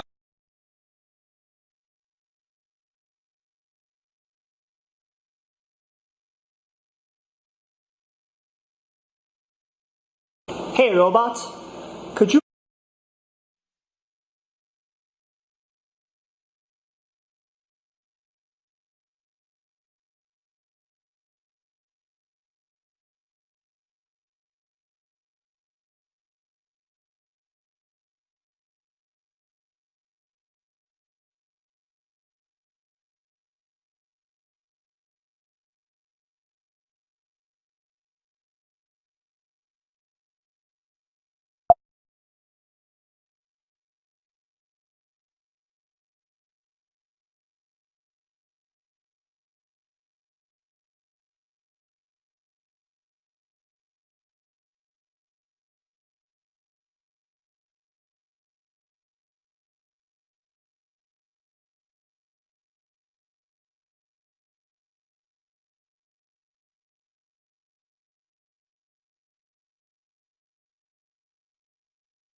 Hey robots,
Oh, the super thank you. Yeah. Yeah, sure.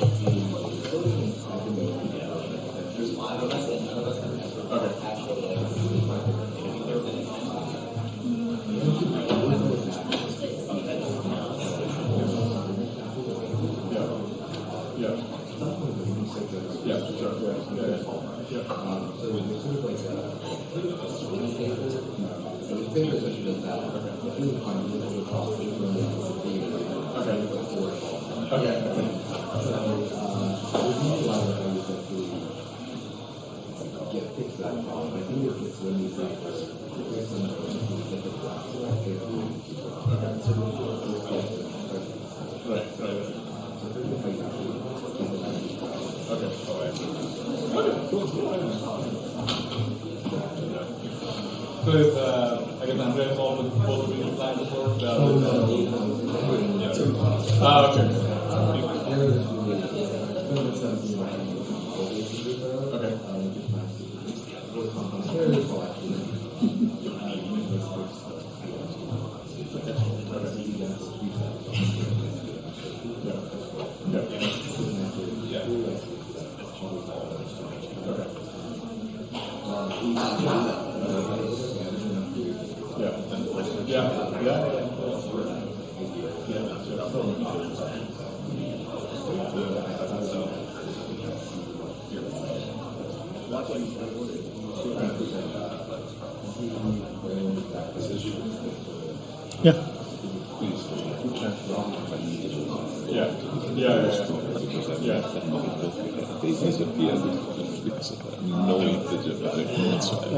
So at least one that's been the fucking decision.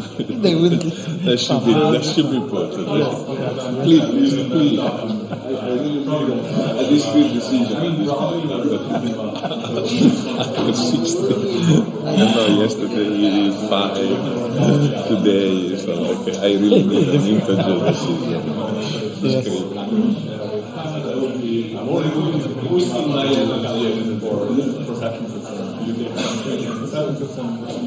Usually doesn't work on your robot. Usually it has some errors. How do you calibrate it output in a way useful way? The main challenge there is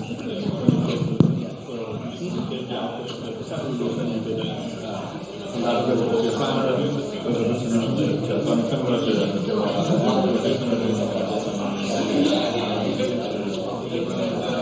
No, we're not actually talking about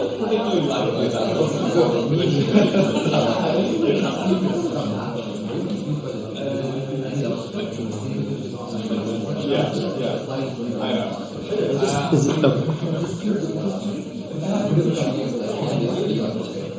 I like it better.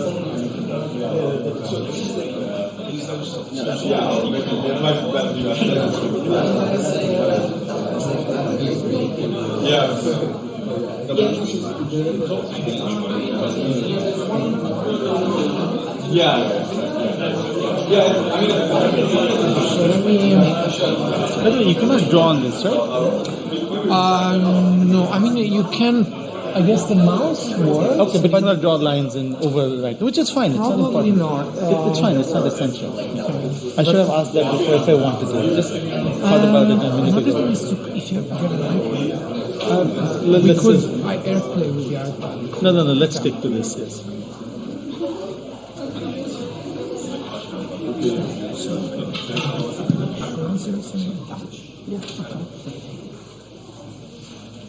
Okay, so welcome back. So our next speaker is Sanjeev Dash from IBM Research, and he will talk about integer programming to learn causal structures. Thank you, Bartolomeo, for inviting me to speak here. So I've been here many times in the past. I've worked with. I'm currently working with both Bartolomeo and Amir Ali on some polynomial optimization work. And one of my many visits, I was actually introduced to some of these problems by talking to another professor in Orphi, Han Liu. He's left Orphi and he's now, I think, went to Alibaba maybe, then now Northwestern. But anyway, he introduced me to this problem. And so I'll talk about some of the work we've done and ongoing work on this topic. And this is joint work with Ray Chen, who was a summer intern with us, who worked on this, Tian Gao and Joao Gonçalves, who are my colleagues at IBM Research. So I'll introduce the problem of Bayesian network structure learning. For those who study statistics, it might be pretty well known. They might know many of the details well, but for people in other areas, especially integer programming, I'd like to introduce some of the basics before I talk about the specific problem we're trying to solve and the integer programming methods. So the basic idea of a Bayesian network is that you have a graph. The nodes represent some random variables. You have directed edges. And these edges represent some sort of a conditional probability relationship, which I'll define more formally. So in particular, if I have a directed acyclic graph, and people, and it's not just directed graph, people use usually directed acyclic graphs when they talk about Bayesian networks. So any random variable, so once you have this directed graph model, what you do is that you claim that any random variable is conditionally independent of all its non-descendants given experience. So those are the sort of conditional independence relationships you want to encode, but there are many alternate encodings of alternate properties which define Bayesian networks, and one of them is this basic factorization, which I will formally define in the next slide. If you assume such a graph explains a model, then you're also assuming that the joint probability distribution is getting factored in this particular way, where using the directed edges in the graph. So in particular, saying the joint probability distribution equals, or the probability of these random variables having some values equals the probability of x4 given x1. There is a directed arrow from x1 to x4. x3 given x1 and x2, so directed arrows. So x1 and x2 are parents of x3, and then x2 given x1 because directed arrow here, and then just x1 by itself.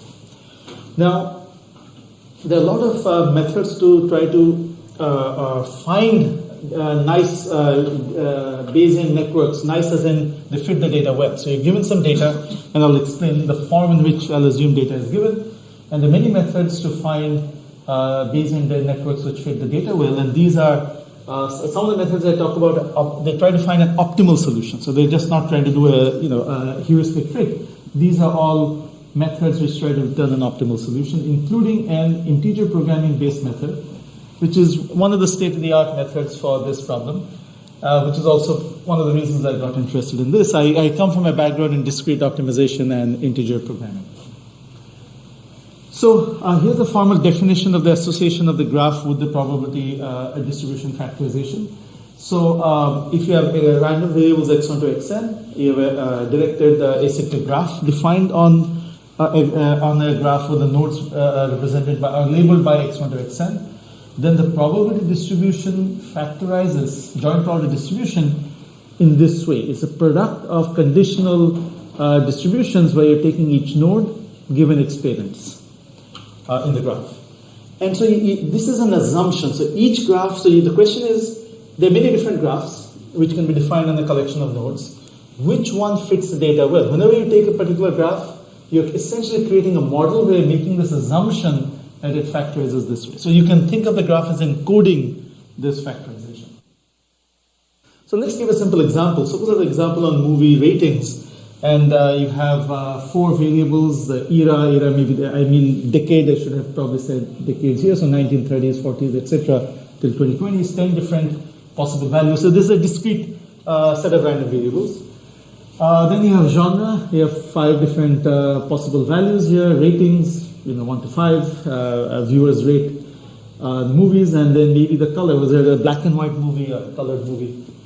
And there are possible models. You can create multiple models where you can say, well, the rating depends on the genre. People rate different, like maybe more people like comedies versus horror movies. But the rating you might also postulate that the rating depends on the era. And so you might create different models, and you want to ask which model fits the data better, explains the data better.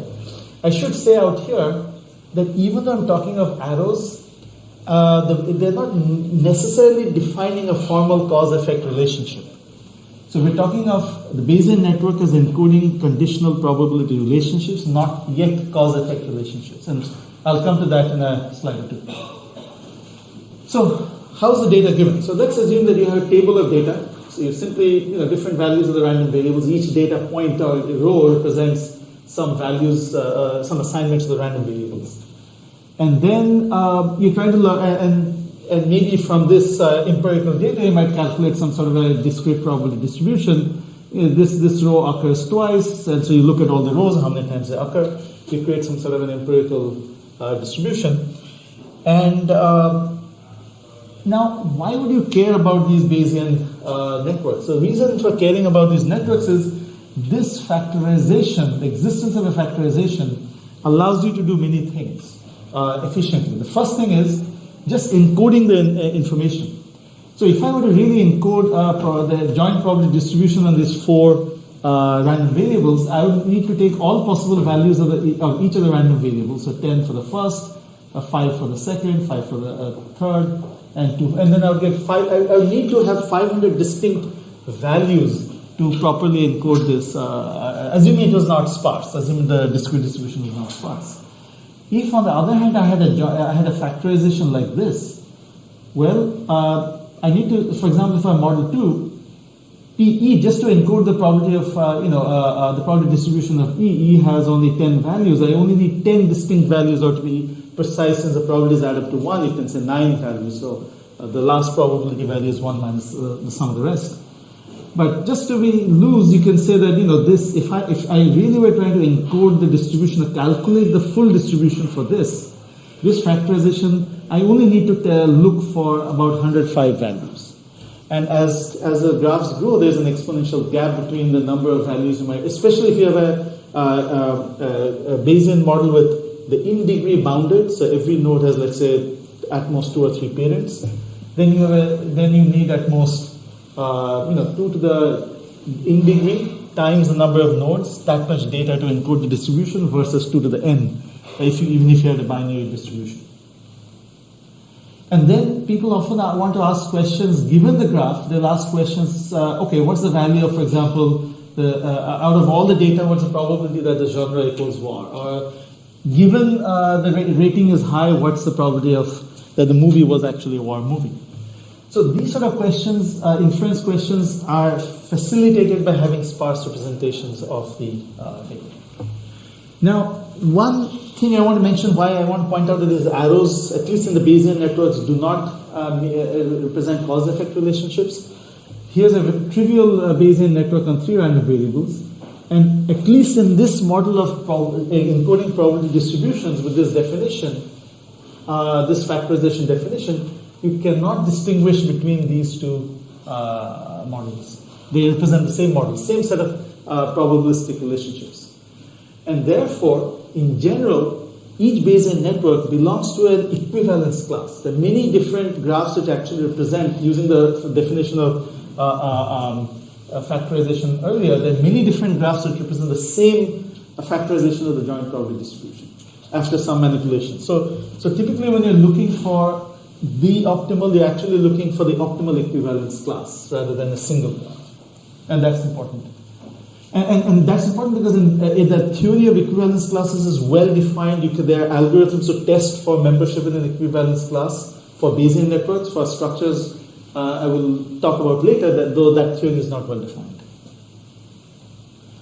So now let's go to the more what people talk of causal graphs. We start postulating a cause-effect relationship. So for example, if you have, here's a simple example where if you have allergy, you might have itchy eyes.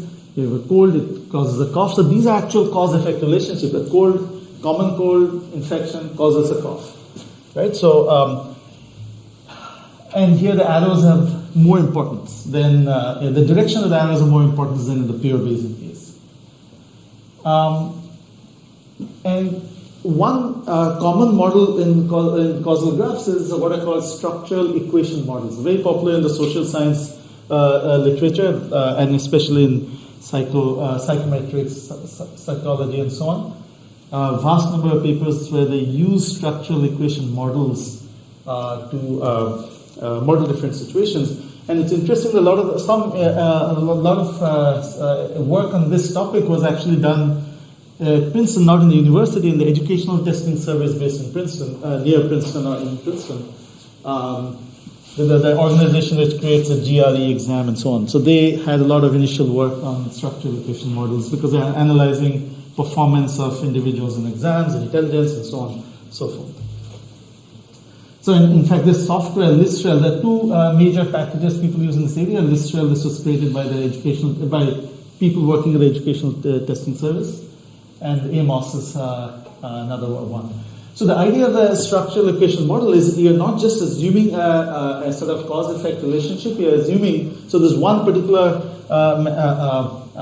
let's say, formalism which is popular in the social sciences, is that you assume, let's say, that each node represents a random variable which has a Gaussian distribution, and an arrow represents a relationship, a linear relationship, as in the following way. So A and B have no incoming nodes, no incoming edges. So XA is simply equal to some Gaussian, let's say, noise or some Gaussian variable, epsilon A, maybe with zero mean, standard normal variable, and XB the same.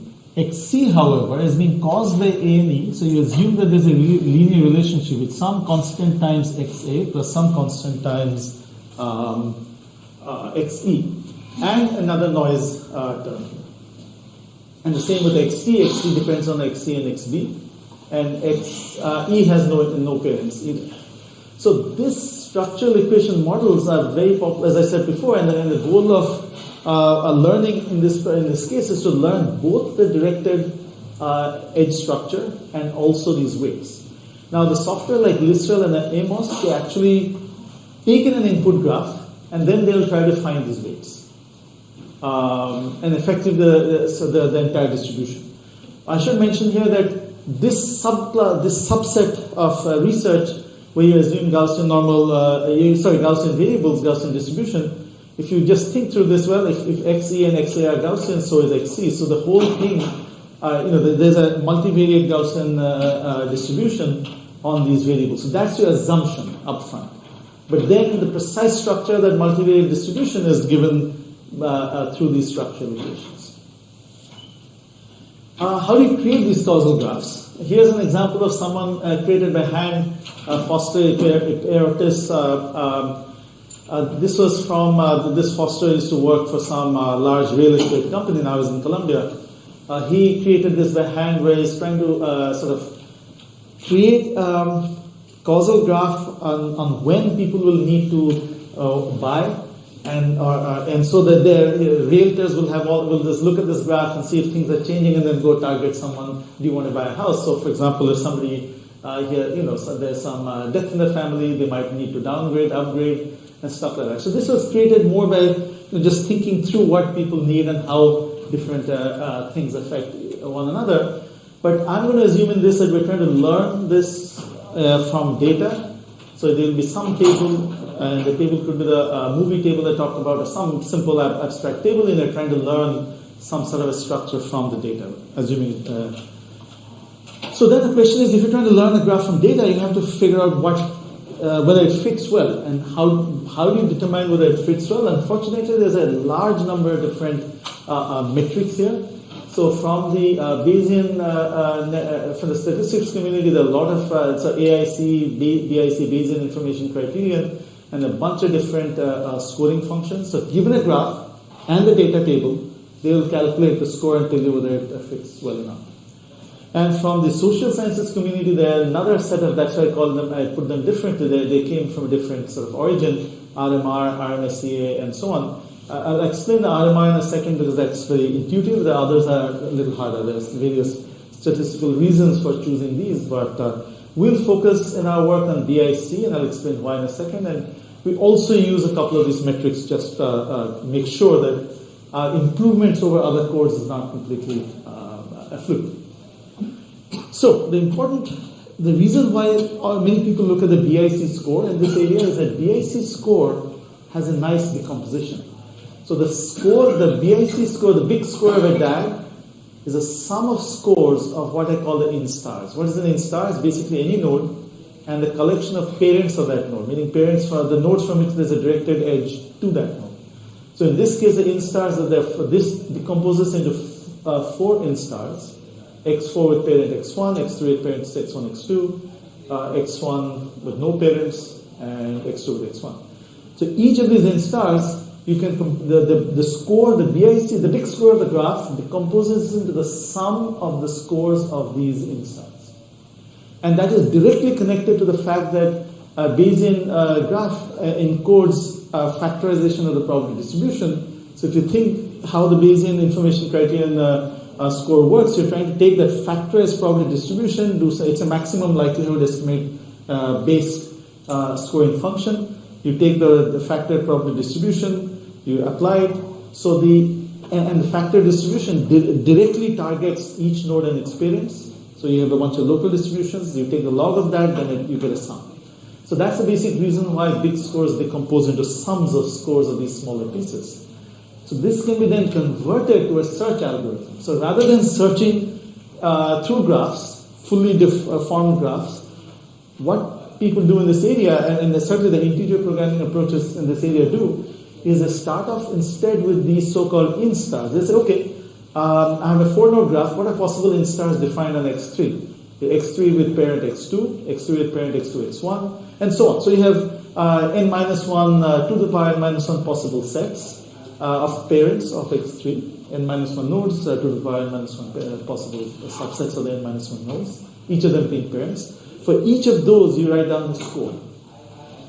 Then the next thing is people are looking for sparse graphs. So they typically make an assumption that you're looking for bounded in degree instars. So bounded in degree commonly used in this area is 2, 3, 4. So then suddenly you have a polynomial number of instars.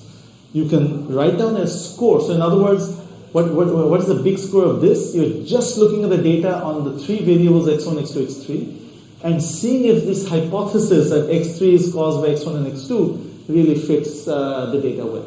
And you come up with a score to measure the quality of fit. So that's what I'm calling here C3, cost of 3 with parents 1, 2, you get a score or a cost. And now you try to, so as I said, you calculate the score of each of these instars from data.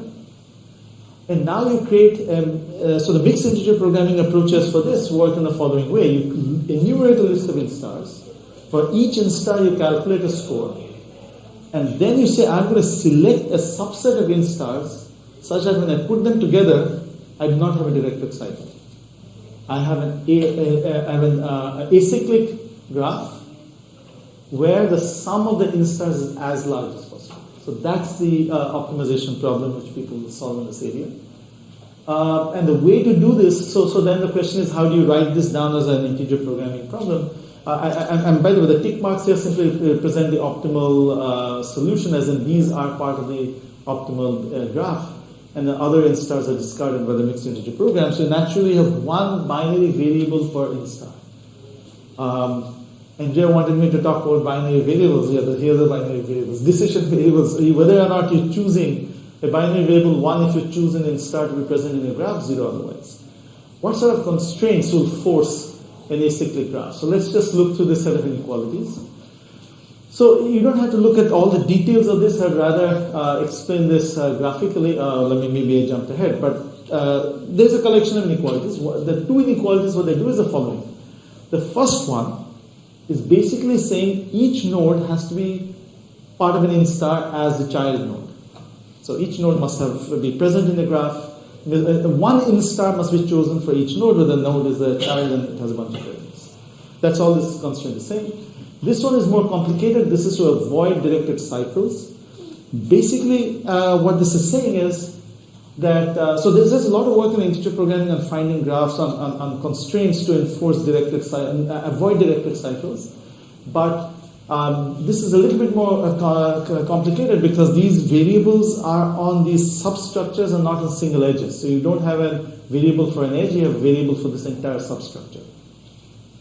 So what this second set of constraints says, and these are called cluster inequalities, and they're used in the software GOB and ILP. It basically says that if I have a collection of graphs and I want to avoid a directed cycle, one way to do it is there must be at least one node where all the parents of the node lie outside that set of nodes. So there is a set of nodes S such that at least one node in S has all its parents outside S. So parents intersection S is empty. And this inequality simply says one of such variables corresponding to those in stars must be true, must be 1. With this and a bunch of additional inequalities, so this is enough to define a valid integer programming problem in the sense that if you solve this to optimality, you get an optimal Bayesian network structure. But to make it efficient, then additional inequalities, people add additional cutting planes, additional inequalities which to the system and then solve through a branch and bound process. So now I'll move to the... So the objective function is the sum of the scores, right? Some of the scores where each variable represents a single instar. So that's the notation here. I, single node, a set of parents P. So those two indexes. With respect to the Bayesian graphs, right. So they are it's the product of the probability distribution has a product, but when you take the maximum likelihood estimate and take the log of that, it becomes the product decomposes into a sum. So it's a reformulation. It's a reformulation. So in fact, it's a reformulation in the sense that the Bayesian score does exactly that. It takes a maximum likelihood estimate, which based on the factor probability distribution becomes a product of certain terms corresponding exactly to the instars. Then in the Bayesian information criterion, you take the log of that product, and since log is maximized, is monotonic, so you maximize the log is the same as maximizing the product. So then, but once you take log of the products, you get a sum of logs, and that's exactly what's happening here. And it's not just a Bayesian information criterion. There are some other scoring functions which also decompose nicely in this way. So any scoring functions that decomposes in this way can be used in this basic model. So the work we did, so this was already done in GOB and ILP, and we extended this by looking at latent variables. So what are latent variables? The term used in a previous talk was exogenous variables. That's a common term too. So the idea is that, so we looked at the previous model, let's say of causal model. You might have hidden or unobserved variables, things you cannot measure. Maybe the genes have some effect on whether a person gets both allergy and colds. But you cannot really necessarily measure the effect of someone's genes. So you might postulate that there is something which is causing someone to have both of these, but you don't know the exact effect. But you're still trying to estimate the value of this. And the thing is, if you don't observe this, then the way to capture the effect of this without directly observing this is to assume that because genes might cause both allergy and cold, there is a correlation between allergy and colds, and the correlation is represented by a bidirected edge. So that's an extension of the Bayesian framework when you have latent or unobserved variables. And so now it becomes a little bit more complicated because there are many different models you might look at. As in, you might look at many types of conditions these graphs have to satisfy to be a reasonable model of the data. One common model is so-called ancestral acyclic directed mixed graph. A lot of terms, let's go through them. Mixed graph, you have both directed and bidirected edges. So that's what the directed mixed graph is. Acyclic is that you don't have a cycle on the directed edges. And ancestral is that you don't have a substructure called an almost directed cycle. So you have a bidirected edge and a directed path from one endpoint to the other. That would be called an almost directed cycle. You are not allowed to have that. That is forbidden. And then that's when you have an ancestral graph. So those almost directed cycles are forbidden. And so what we looked at in our work is this class of graphs, learning them from data, when you assume you have latent variables. And we gave the first mixed integer programming formulation, a mixed integer programming formulation in the first exact score-based method to find optimal ADMG. So this was earlier work, but I'll just explain this a bit and then go on to the current work we're doing. So the reason for these ancestral graphs, there are a couple of different reasons. The first basic reason is that these directed acyclic graphs are not closed under what's called marginalization. So if you have this node which causes other nodes, you drop that node, the remaining graph is not necessarily a good model of data. Because this node is causing C and D, so C and D are correlated, but if I just remove this, then the remaining graph is not a good model. So you really have to, when you remove this, you have to add bidirected edges. And by the way, this is what I was talking about, these ancestral graphs. You don't have directed cycles. You also do not have almost directed cycles where A and B are connected by directed edge, and there's a path from B going through some nodes coming to A. So, and when you look at continuous Gaussian distributions and structural equation models on the same graphs, you not only assume that there are these linear expressions connecting children to the parents, so XC is BC, AXA plus some Gaussian term, but you also have these bidirected edges represent explicit covariance terms. So if I want to specify a structural equation model completely, I would look for both weights on these edges representing these constants. For each node, I would have a sort of a noise term which would represent a normally distributed noise term. But I would also assume some covariance terms and put them all together in a matrix. So let's say B, the matrix B, the coefficients are precisely these terms, the weights on the edges. And this omega represents a covariance matrix along these bidirected edges. So there will be no terms in this covariance matrix omega for, say, A and B. So the AB term in the matrix would be 0 because there's no postulated correlation. And it's not hard to see that if you start off with these matrices representing these coefficients, the normal distribution you're trying to get is this, the joint normal distribution is precisely this quantity, this matrix. The covariance matrix of the joint normal distribution, you can build it up from the pieces in this way. And so one possible thing you can try to do in this area is to say, okay, I have a sample covariance matrix, I have a bunch of data, I compute a sample covariance matrix, and then I try to find matrices B and omega, where omega is a covariance matrix, so it's positive, semi-definite, and so on. You're trying to find such a term such that this difference is minimized according to some matrix norm. So in fact, this specific matrix norm this difference norm is called RMR in the statistical literature.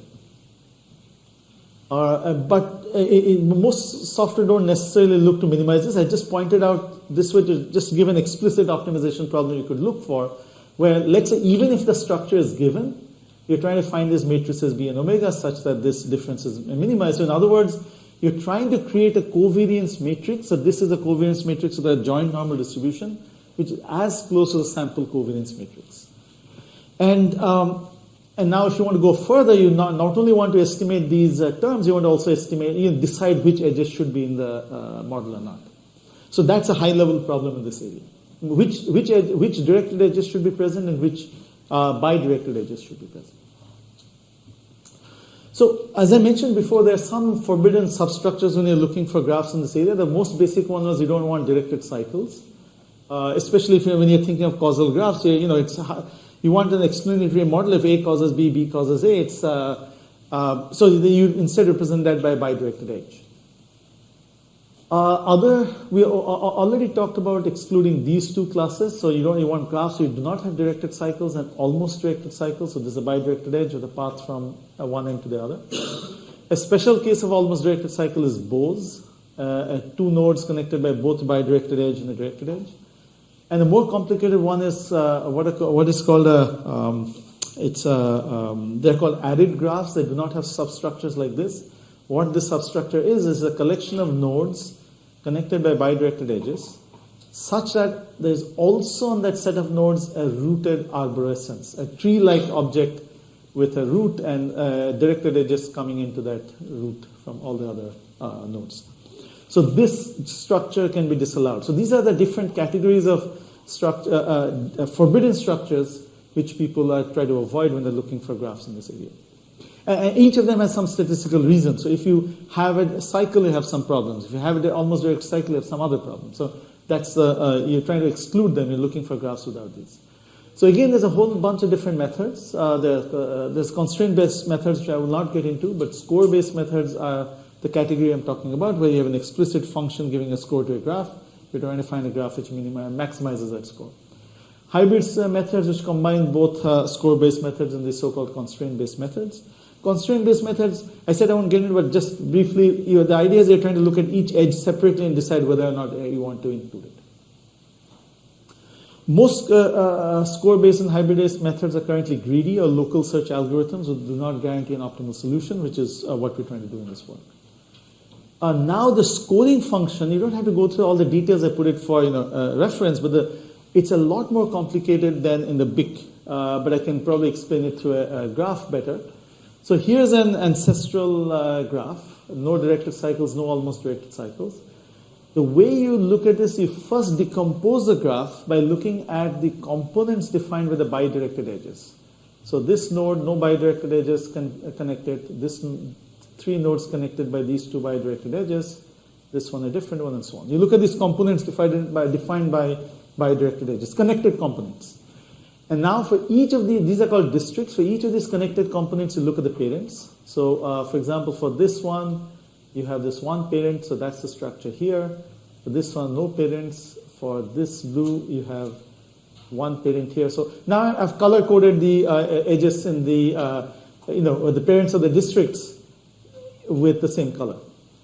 And now when you take a district and its parents, that is what's a C component. So in other words, you're generalizing this notion of a child node and its parents. You're generalizing it to say, I want to look at all nodes connected by bidirected components. Bidirected edges because they're correlated, and now the parents of that correlated group of nodes is what's called a C component. And that is how the scores decompose. So the scores for an ancestral ADMG is decomposed as a sum of scores of the individual C components in the graph. So as you can see, it's a more complicated structure, but we still want to try to find a score maximizing graph. And this is a decomposition in this particular graph. This is a decomposition in terms of the C components, bidirected edge, parent, single node, and so it's a single node district. No, it's not connected by bidirected edge, and its parents, and no parents. So these 3 decompose this graph, and the score of the graph is the sum of these scores. So again, as in the Bayesian case, we try to create decision variables for these C components. And for each enumerated C component, we go to the data and calculate a score, and then try to put them together such that we avoid both directed cycles and almost directed cycles. And so there could be more C components, and we're only choosing some subset of them. And all of the ones these things are calculated from the initial tabular data. So we have a mixed integer programming formulation. So you start out with a set of C components, and typically you cannot enumerate all of them. So again, you might enumerate a bunch of C components with which are small in some way. The districts are small, the bidirected components are few nodes, and the number of parents is small. So you impose that restriction, enumerate all of those, and then you impose some basic constraints. The first constraint, all it says is that every node must be part of the district of a C component. And then we want to encode by linear constraints this more complicated constraint, which says it has no directed and almost directed cycles. And now let me explain this to this picture, what it means, how we do that, so what sort of inequalities we define. We can use cluster inequalities as before, and this was a pictorial description. So you want to avoid a directed cycle. One way to avoid a directed cycle, I already explained this in the past, that for some node in the graph, in this subset of nodes, you'll insist that that node has all its parents lying outside the set of nodes. And that's encoded in this constraint. So this we already covered, but now we want to exclude almost directed cycles. So this is an almost directed cycle, so it's more complicated. So what you say in this is that for a collection of nodes, in this case nodes 1 to 3, you either have a node with all its parents lying outside the set, or for the nodes connected to the bidirected edges, all the parents of each of the nodes out here lie outside the set. If either of these conditions is true, then you will not have an almost directed cycle. And it's not hard to see, because if you had an almost directed cycle going from, say, here to here, then this node doesn't have all its parents outside. The parent of this node is this. So in other words, if you had this almost directed cycle, and this guy has a parent x3, which violates the condition that all its parents must lie outside. So these conditions can be encoded as linear constraints, this description, and this is what we call bicluster inequalities, and we add this family of inequalities. One small point I should mention is that to those who don't work in this area, that these are exponential families of inequalities. Because an exponential family, you cannot simply enumerate them up front. This is for all. So if I jump back even for the cluster inequalities, I sort of forgot to mention this. Sorry for. So this is for every set S, a subset of the set of nodes V, you have to write this constraint. So in practice, given this exponential family, you do not actually write all of them. You start out with a small subset and then dynamically, given a solution, and you solve the LP, and LP gives you some fractional variables. You relax these variables to be between 0 and 1. You get a set of fractional values for all these variables. And then you run a second algorithm to search for a collection of nodes for which this constraint is violated. So you only add constraints which are violated and use a heuristic or some other process to find such from your exponential list. So it's a common procedure in integer programming. When you have an exponential list, you only take a subset.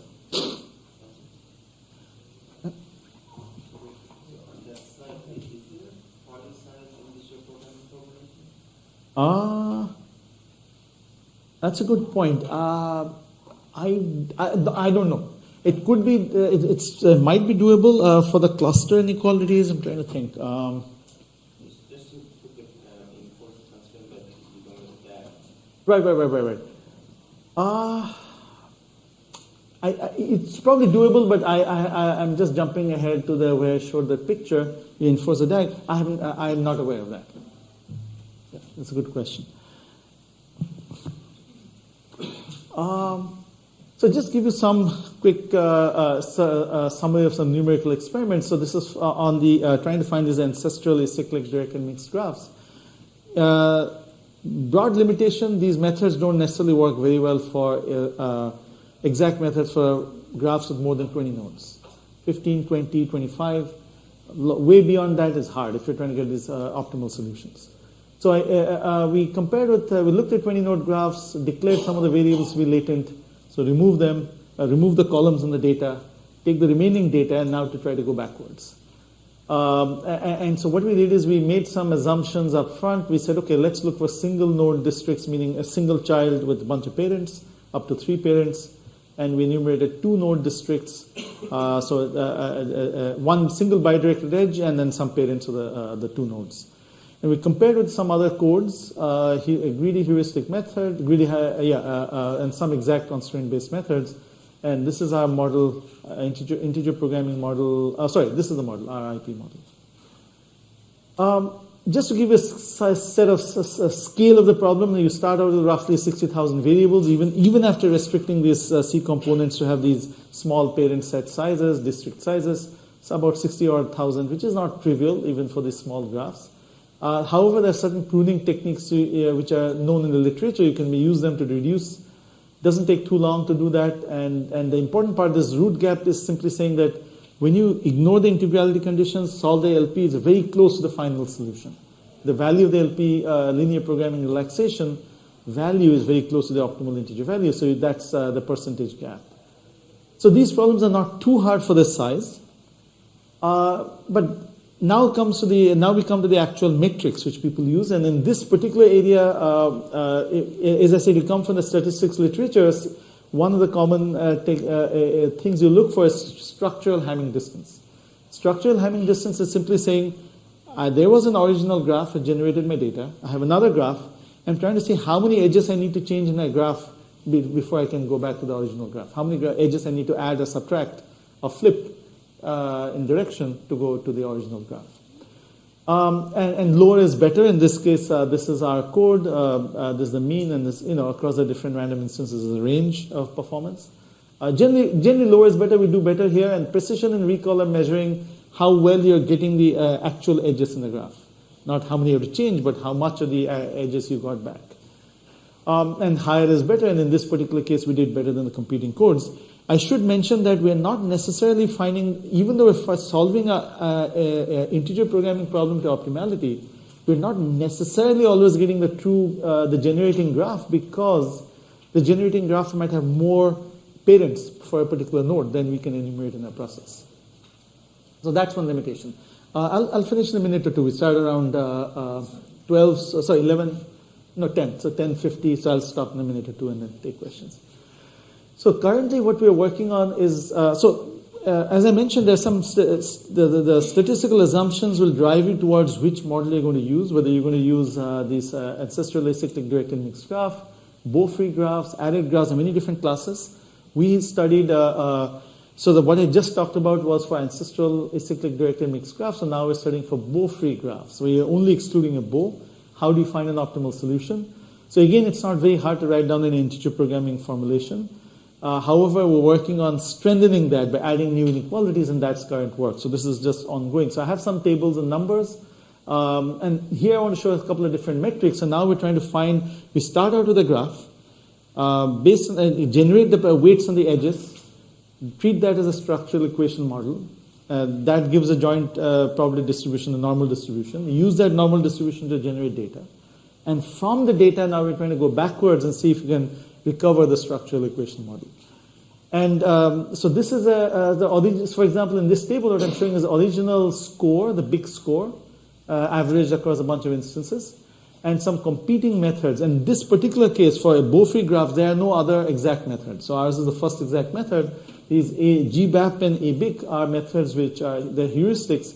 And all of these methods, including ours, struggle for beyond 20 nodes. So, for example, GBAP and ABIC GBAP takes more than 2 days for a 20-node graph on 40 processors, and ABIC takes also forever. So once you go beyond 20 nodes, it's pretty hard. So that does limit to an extent the applicability of these ideas, but there are problems where people do look at small number of random variables. So as I said again, in the social sciences, there might be one variable for, in medical or social sciences, small graphs are not uncommon.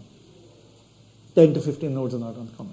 So just to show you the sort of things one looks at here, there are the big score. You can see whether you're doing better or worse than the original, whether you get close to the original, and we more or less get close to the original, and this is the delta, and the average delta. We get a tiny bit better. You can fit a little bit better. That's fine. It's not, the fact that we're getting a little better than the original doesn't mean that it's wrong. And the other competing codes get a little worse. But more importantly, there's also a standard deviation. We get a much lower standard deviation. So in this particular case, this example, we deliberately created graphs which can be found by our method. As in, we deliberately created graphs at low in degree and low district sizes, meaning few nodes connected by bidirected edges. So then, when we enumerate the C components, we know that the optimal graph can be composed of the C components we created. So, which is why we get such high performance, low gap, the big scores. And this RMSE comes more from the social sciences community. There's another metric. We do slightly better again than the competing codes. Below 0.05 is considered good in this in the social sciences literature in terms of quality of fit. I won't get into this table anymore. So, as I said, we struggle once we're trying to recover graphs we had large in degrees, because we cannot enumerate all possible C components with large in degrees. So what we instead do, we created a heuristic which said we will solve the linear programming problem, look at active C components in that, and then take those active C components, try to augment them.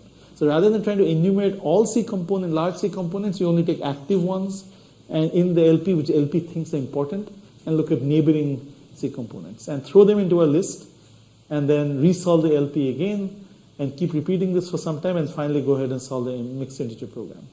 With this, we're still able to do better than some of these competing codes, but now ours is also a heuristic. And so we have a table. I think you can look at the slides later. I won't get into all the details. Just mention that for 20 node instances, we start struggling, as do the other codes. So a broad open question in this area is, how do you deal with these exponential sized number of C components if you're trying to look for optimal graphs? And we don't have a good answer. But in small, from an integer programming perspective or combinatorial perspective, mildly interesting question is, because in this area people look for bounded in degree graphs, graphs as models. Well, a lot of people have studied integer programming formulations when you're looking at directed acyclic graphs, but not necessarily bounded in degree directed acyclic graphs. So that could be an area of study more from the integer programming perspective. And a detailed study was already done prior to us on various associated polytopes. One can look at that to see what other constraints, inequalities, etc. are used in this area. So with that, I would like to stop and take any questions.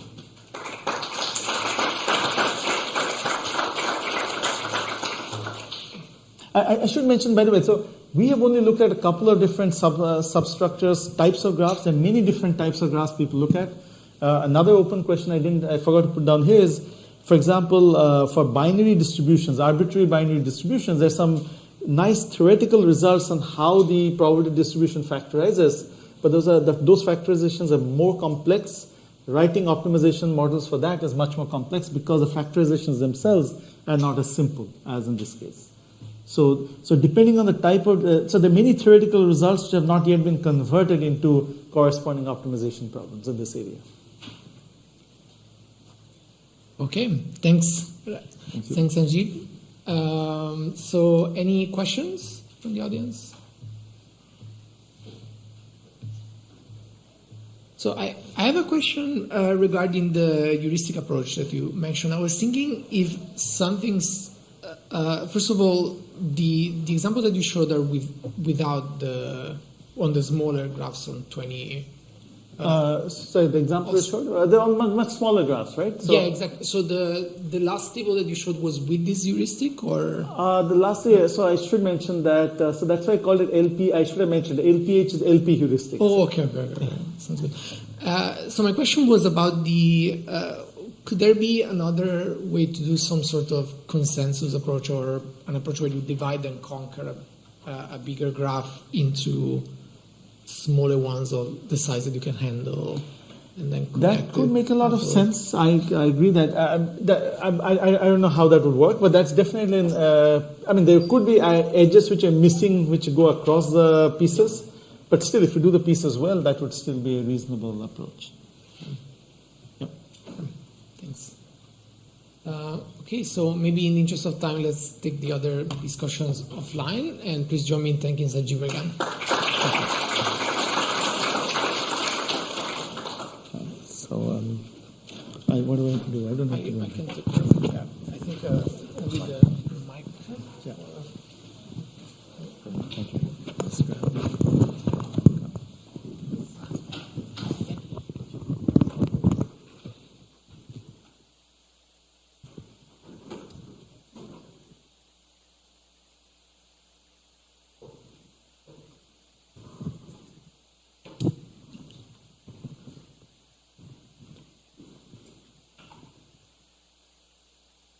Does the clicker work? Yep. Perfect. Okay. Okay. So our last speaker of the workshop is Aniruddha Majumdar from Princeton, and he will talk about formal assurances for robot learning. All right. Yeah. Thanks very much, Bartolomeo, for the invitation to present and for organizing this great workshop. I'm really excited to be here today. So my group here at Princeton works on enabling robots to operate with formal assurances on performance and on safety in complex environments. And these are some examples of the systems that we've worked with over the past few years, and I'll describe some of them today. So more recently, what we've been thinking about is how we can kind of leverage some of the excitement that's happening around foundation models in robotics. I think many of you might be familiar with some of this progress. So one thing we've seen recently in robotics is the use of large language models and multimodal models, vision language models, for doing things like task specification. So having a human describe a task that you want a robot to do purely via natural language. So for instance, saying, I spilled my Coke on the table, how would you throw it away? And with this instruction, the large language model can generate a plan, so a sequence of steps that can then be executed by the robot. We've also seen kind of really massive strides in perception, so large foundation models that are trained to do things like image segmentation, object detection, and so on. These are trained on kind of massive internet scale data, gigantic models, many billions of parameters of models, and these have kind of had tangible impacts for robotic perception.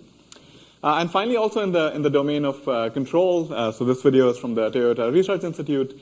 where they were using these diffusion models to do imitation learning for kind of pretty dexterous manipulation tasks. And this is vision-based control, so directly going from pixels to torques. And I think a lot of this progress has been enabled by large-scale data collection efforts, so both robotic-specific data, but also combining that with internet-scale data as well. So I think this is really exciting as a roboticist, and it's a great time to be doing robotics research. But also as a researcher, there's a kind of meta question that arises, which is that excitement around foundation models is at a fever pitch, and how exactly should we kind of do research in this era of foundation models? So I see basically three options as a researcher and someone who leads a research group. So the first one is the simple one, just ignore this progress, continue doing whatever it was that you were doing before this. The second option is kind of drop doing what you were doing previously, jump in and help out with progress. So help out with data collection efforts, make your models larger, come up with better architectures. And the third question, which is maybe a little bit different, is to take a step back and ask what questions are going to remain even once we scale up our data, once we scale up our models. Even if this kind of dream of foundation models succeeds in some sense, what are the fundamental questions that are not going to go away? And of course, these questions are not mutually exclusive. You can be doing all of these three things at the same time. But the third kind of perspective is the one that I'm going to take today. So ask the question of what problems will remain even once we've scaled up our data and our foundation models. So I think these are some examples of the questions that I don't see going away. So one example is if I download kind of Facebook's latest segmentation model, perception model, use it for my robot, is this perception model actually good enough for the kinds of applications that I want to do, that I want my robot to perform? Or if I use a large language model, some state-of-the-art language model for generating plans, is that language model going to give me accurate plans, or is it going to kind of hallucinate some plan, which will then cause my robot to take some unsafe actions? Or will my large language model interpret the task that I provided accurately, or is it going to come up with some kind of weird interpretation of the task and again cause my robot to do something unsafe? Or is my diffusion policy some gigantic neural network generative policy that I train? Is it stable? Is it going to remain safe? And many other kind of similar questions of this nature. So I think that the main theme that I see behind these questions that I don't foresee are going to go away anytime soon, have to do with reliability or trust. So you can think of maybe two kinds of reliability, so different components. So is my perception system accurate? Is my large language model accurate? And so on. And end-to-end reliability. So once I take these different components, I make them interact, I close the loop among them.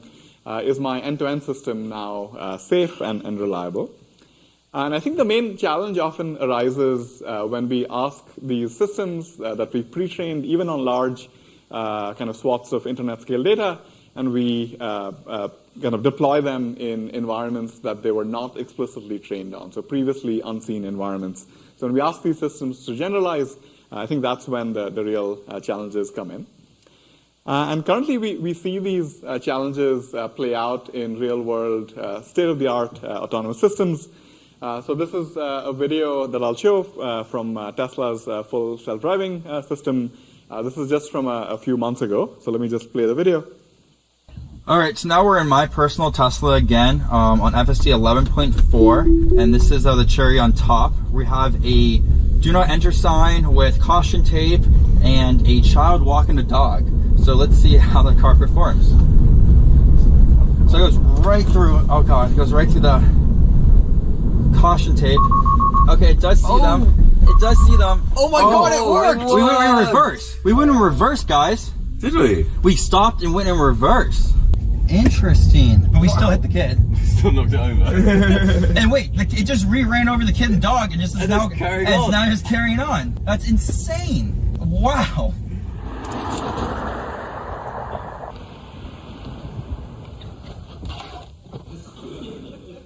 So as I mentioned, this is not a one-off videos. You can find many similar examples. This guy has a whole YouTube channel curating these examples. If you analyze what went wrong here, so this is likely a perception error. So in this case, the autonomous vehicle actually misses this do not enter sign altogether and just kind of blows past it. And I see this as a failure of generalization. So this perception system was trained on gigantic amounts of data. If you own a FSD system, you're contributing to this data. They've trained on your data likely, but it's failing to generalize to this previously unseen environment, even though it's seen many similar things in the past. And we see this kind of failure of reliability of generalization, not just for autonomous vehicles, but in many other robotics applications as well. If we're trying to put our robots in homes, in offices, or in human-centered environments more broadly, we want them to reliably generalize to previously unseen environments. Okay, so the question that I want to kind of focus on today is how can we provide some formal assurances in the form of statistical guarantees when we ask our systems to generalize to previously unseen environments. And I think from a technical perspective, the main piece that I personally see missing has to do with rigorous uncertainty quantification. And I think it's useful to distinguish between two kinds of uncertainty quantification. So the first one is what I'll call pre-deployment uncertainty. So this is the problem that we as engineers who design the robots often don't know what our robots don't know. So we don't necessarily have some kind of probability of success that we can place on our robots when we deploy them in new environments. And the second one is that our robots often don't know what they don't know. So if they're deployed in a particular environment, how can they decide if the output from their perception system is accurate or if the large language model came up with a trustworthy plan, and so on. So what I'll present is kind of two recent lines of work. The first one is focused on language models and language instructed planning. And this was a collaboration with a number of people at Google DeepMind and was presented at Coral, the conference on robot learning last year. And the second one is more focused on uncertainty quantification for perception and is very recent work, and the preprint is on arXiv. So let me start with the first one. So the setup here is that you have a robot and you give it some natural language instruction. So for example, place the bowl in the microwave, please. You have a large language model that you query to come up with some plan for what the robot should do given this instruction. So you give this instruction, you give it a little bit of description of what's in the environment, and you ask the model what it should do.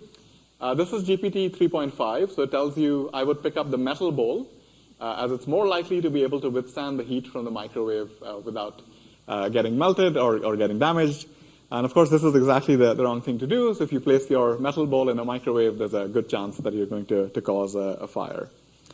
So I would argue that in these kinds of situations, when the robot is faced with ambiguities, in this case there are two possibilities, the metal bowl, the plastic bowl, and when it doesn't have the kind of exact background knowledge to pick between them, the robot should know when it doesn't know and should ask for help from a human or clarification from a human instead of just blindly executing whatever plan your large language model came up with.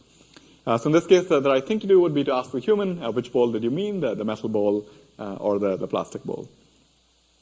And currently, these large language models are not very good at knowing when they don't know. So they suffer from kind of many issues having to do with overconfidence or underconfidence. Here's a really simple example. So there are 3 drawers. Which drawer has the Coke, top, middle, or bottom? So that's the only information that's provided to the language model. And somehow the language model is extremely confident, 93% confident that the Coke is in the bottom drawer. So this is the raw confidence that's coming from the language model, in this case, GPT 3.5. And we see kind of similar issues when you try to score sentences using kind of standard measures of confidence. So for example, perplexity. So here's another example. So there's a Sprite and a can of Coke on the counter, and the instruction is to put a drink in the middle drawer. And let's say you provide the language model with 2 different possible plans. So the first sample plan is I will put the Coke in the middle drawer, and the second one is I will put the can of Coke in the middle drawer. So semantically, these are identical because we've already kind of specified that it's a can of Coke. The only distinction here is the length of the sentence. So if you calculate the perplexity, which is the probability of these sentences, what you'll find is that the language model is much more confident of the first plan. So this is the log probability. This is much higher than the second plan. And this is basically because the second plan is just longer in its description. And this length bias is a kind of really fundamental challenge that we see when we're trying to assess the confidence of these large language models. So in this work, our goal was to do what we call uncertainty alignment, which has two components. So the first component is what we call calibrated confidence. So you as a user should be able to specify some target level of success, so let's say 90% success, 95% success, and the robot should figure out when to ask for help and how much help to ask for in order to get to this target level of success. At the same time, we don't want our robots to be constantly pestering humans and to be constantly asking for help. So we also want to minimize the amount of help that the robot seeks. So you can think of this as a constrained optimization problem. So you want to meet this target level of success, but at the same time, you want to minimize the help rate of the robot. So the approach that we took, so we call it no-no, short for know when you don't know, and it has two main technical ingredients. So the first one is to pose the problem of planning for a large language model as a multiple choice question answering problem, and this has some nice benefits that I'll describe. And second, this is really the main kind of technical element, is to use conformal prediction, which is a rigorous way to do uncertainty quantification. So let me describe the setup in a bit more detail and describe these two technical ingredients. So the setup here is that in every episode, your robot is placed in some environment E. So you can think of this as a partially observable Markov decision process that's initialized to some particular random state. The robot is provided a language instruction, which I'll call L, that corresponds to some goal G. So the goal is some subset of acceptable states in your POMDP. The goal is not explicitly observed by the robot. You only provide it a language instruction, and from that it needs to infer what your goal is. I'll define this tuple, so three things, which is the environment, the language instruction, and the goal. And the main assumption behind all of this work that we're going to make is that there's some unknown distribution D over scenarios. So this could be extremely complicated. This could be the set of all kitchens that you want to place this robot in, set of all language instructions, and set of all goals. We're going to assume that the scenarios that you want to deploy a robot in are drawn from some complicated but an unknown distribution, but that we have some examples from this distribution. So we're going to assume access to some finite number of training scenarios that we'll use to calibrate the confidence of our large language models. Okay, so with that, let me describe the overall kind of architecture of the human-robot collaboration. So the robot is provided some natural language instruction, like place the bowl in the microwave. It also has some sensors that allow it to see what's in the environment. So the fact that there are two bowls, there are some recycling bins, and so on. And then with these instructions and with this additional information about the environment, the language model comes up with some candidate plans. So we prompt the language model to come up with some potential plans that might satisfy the instruction in this environment. So in this case, it comes up with things like put the plastic bowl in the microwave, put the metal bowl, and so on. And then typically we append another option, option E, which is just none of the above options. We then take all of this information, the instruction, the environment description, the plans, and then we re-prompt the language model, and we ask which of these plans is correct or likely to succeed given the instruction that was provided. The language model then scores these different options just using its raw log probability, its raw kind of heuristic confidence score. And this is where conformal prediction comes in. So given these candidate plans, conformal prediction is going to pick some threshold of confidence such that plans that are scored with a threshold that's above, with a score that's above this threshold get placed in this prediction set. So in this case, there are two plans, so put the plastic bowl and put the metal bowl in the microwave that have both a confidence larger than this threshold that comes from conformal prediction. If this prediction set has size 1, then this means that the robot is confident, and the robot simply executes that plan that was selected. If, on the other hand, this prediction set has size larger than 1, as it is in this case, this triggers a call for help. So the language model, the robot, then asks the human to basically disambiguate between these two different options.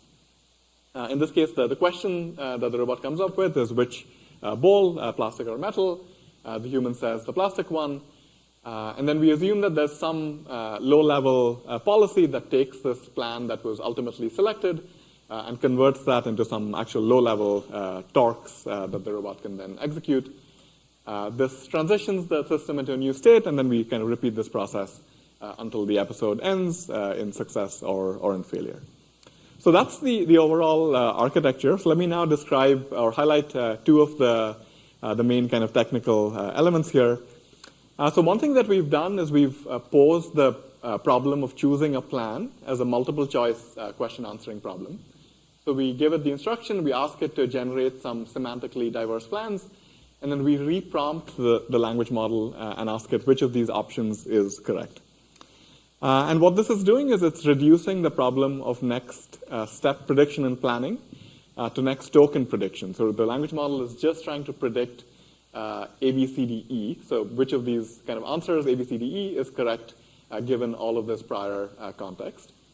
And this next token prediction, so if you know kind of how these language models are trained, aligns really nicely with the training data and also the training objectives that the LLMs are trained with. The other really kind of nice feature of this approach is that it eliminates the length bias that I previously mentioned. So instead of trying to articulate some confidence on each of these sentences, we're just getting a confidence on the 5 tokens, A, B, C, D, E. And because each of these tokens just has length 1, we're eliminating the length bias that comes from scoring entire sentences. But this still has the issue that these confidences are not necessarily meaningful. These are just the raw confidences that are coming from the language model, and they're not calibrated in any meaningful sense. Just because the language model says 44%, this doesn't mean that the system is going to be successful 44% of the time. This is where conformal prediction comes in. So conformal prediction is a kind of really nice technique that's going to allow us to provide statistical guarantees on task completion. One nice feature of it is that it doesn't assume explicit knowledge of the distribution of examples that are provided to your system. It's really computationally lightweight and easy to use. And in some sense that I'll describe in a bit more detail, it actually improves with the growing capabilities of your foundation model. So as you make your underlying language model better, conformal prediction benefits from those improvements. And for these benefits, we've kind of seen increasing use of conformal prediction in many different robotics contexts over the past couple of years. Okay, so I'll provide just a really brief overview of conformal prediction. I won't go into the details. I'll just describe the inputs to conformal prediction and the outputs. So conformal prediction takes as input a pre-trained model. So the pre-trained model has some input x, and it outputs some confidences. So f hat of x is a vector of confidences assigned to k classes. We also assume some calibration data sets, so some finite number of examples that are drawn IID from your unknown data generating distribution. And I just want to emphasize here that this distribution that generates your data, that's unknown to us. We just are assuming some finite number of samples. And this uncertainty that the model has is completely heuristic, so it's not calibrated in any frequentist sense. Conformal prediction takes these two things as input, the pre-trained model, the calibration data, and it produces a new model which outputs a prediction set. So typically, a supervised learning problem, you would output a particular label, a particular output. Here, conformal prediction will take a particular input x and output a prediction set, so a set of possible labels. And the main result in conformal prediction is the statistical guarantee. So it says that with probability 1 minus epsilon, so epsilon is some threshold that you as a user get to set. For a new example, so for a new x, this prediction set that is generated will contain the true label with that probability 1 minus epsilon. So just to ground this a bit more, let's say you're doing image classification, so something like ImageNet. So you have some image that you provide your system. Conformal prediction will take this image and predict some subset, some set of possible labels. And you can think of this set as kind of quantifying the uncertainty that the model has on the different labels. So here it's uncertain among fox, squirrel, gray fox, bucket, and rain barrel. And the guarantee from conformal prediction is that this set will contain the true label with probability 1 minus epsilon. So in our setting, what we're choosing among are the different plans that were generated by the language model, and we're choosing some subset of these plans using conformal prediction. And if the subset happens to be a singleton, so just one plan, then the robot executes that plan. And otherwise, if it's a non-singleton, then this triggers a call for help or clarification from the human. So that's kind of the overall pipeline here.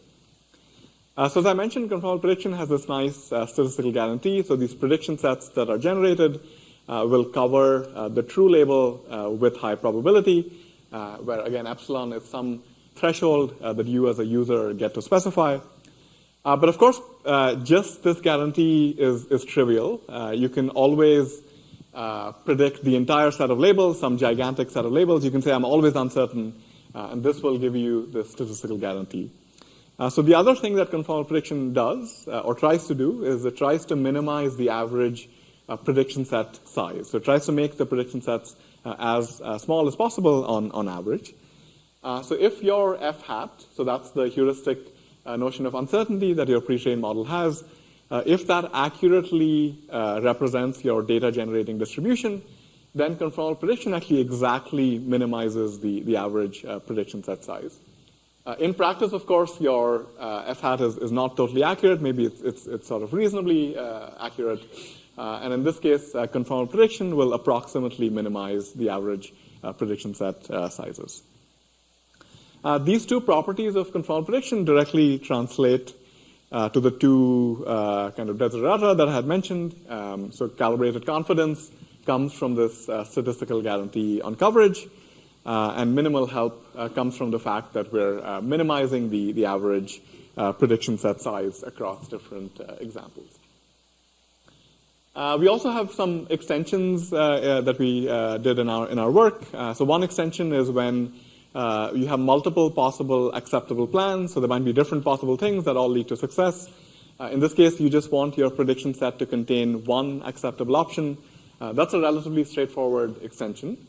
The more technically kind of challenging extension is when you're doing planning in a receding horizon fashion. So you come up with some plan, sequence of steps, you generate some, or you execute some portion of that plan, you replan, and you keep doing this. So we have a novel extension of conformal prediction in this work that addresses this multi-step scenario as well, and also gives you similar coverage guarantees. Question, Andrea? So, in order to guarantee the 1 minus epsilon, yes, you're saying you can put arbitrarily many labels. Yeah. Is there a type of, let's say, assume that you have a limited number of labels. It would be good to have some sort of selection which is not independent. So I'm not saying I'm listing the labels according to the probability and then I put the first K. Yeah. But I put some special K that are somehow complementary. Yeah, that's a great point. So the vanilla kind of version of conformal prediction that I described here just picks a threshold and just says anything above the threshold you should include in your prediction set. There are also more kind of sophisticated ways of choosing these prediction sets that are not simple thresholding. So if you have other parameters, like typically you'll have a temperature parameter that basically describes how diffuse or concentrated your confidences are. There are ways that techniques that also allow you to tune or calibrate those parameters. And there's a lot of kind of really interesting work that's being done recently.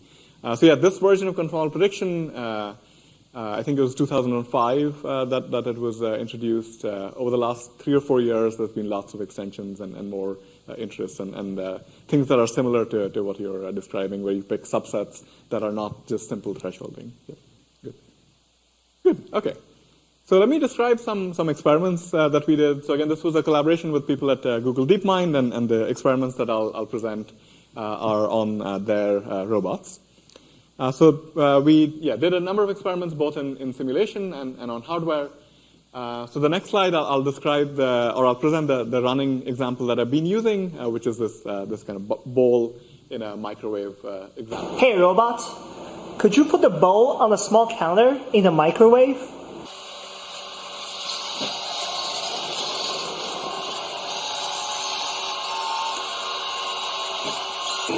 Should I pick up the metal bowl or the plastic bowl? Pick up the plastic bowl, please.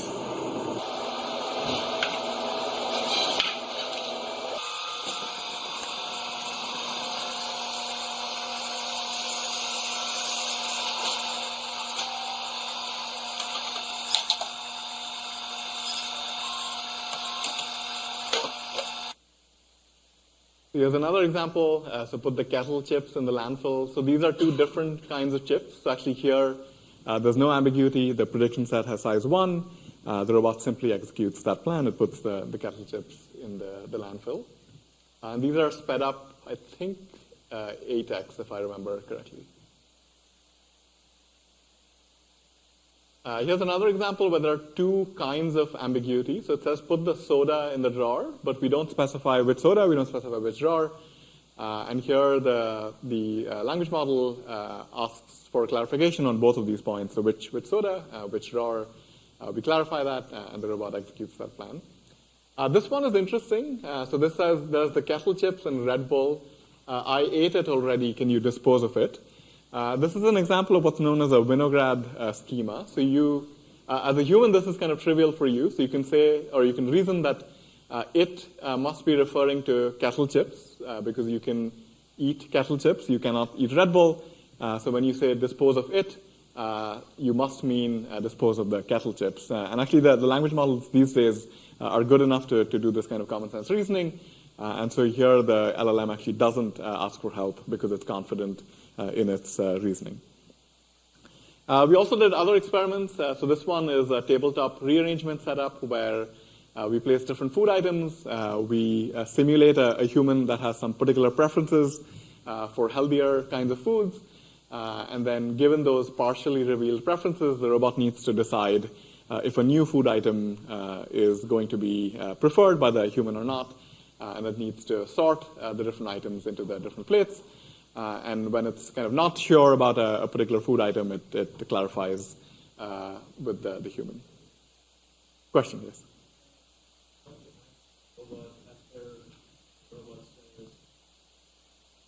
Yeah.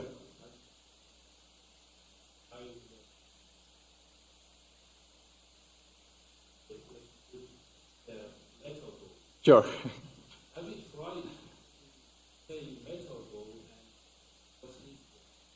Yeah.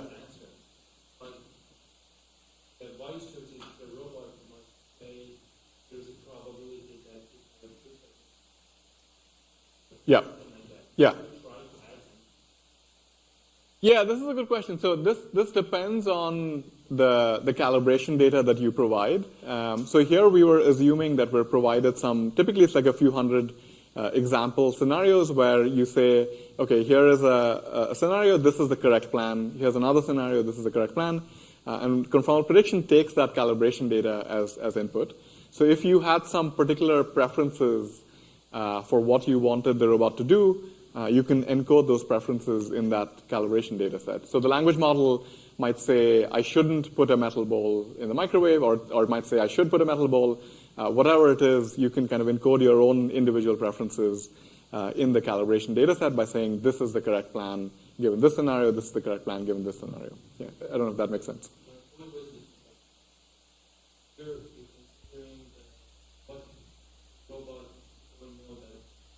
Yeah.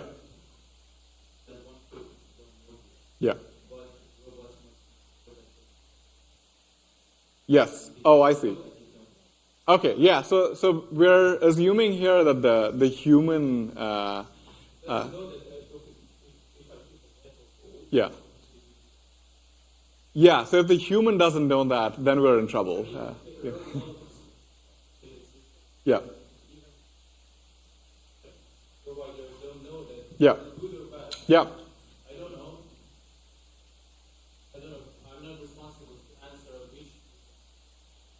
Yep. Yep. No, I think that's a great point. So here there's this assumption that the human knows. If the human doesn't know and the robot doesn't know, then we are really in trouble. Then no one knows, and so yeah, there's nothing to do. Yeah. So that's an assumption in this work. Yeah. Good. So yeah, I guess just quantitatively, one thing we found was that using conformal prediction, we were able to get to a desired level of success with less help. So this is showing the average prediction set size. This is showing the human help rate.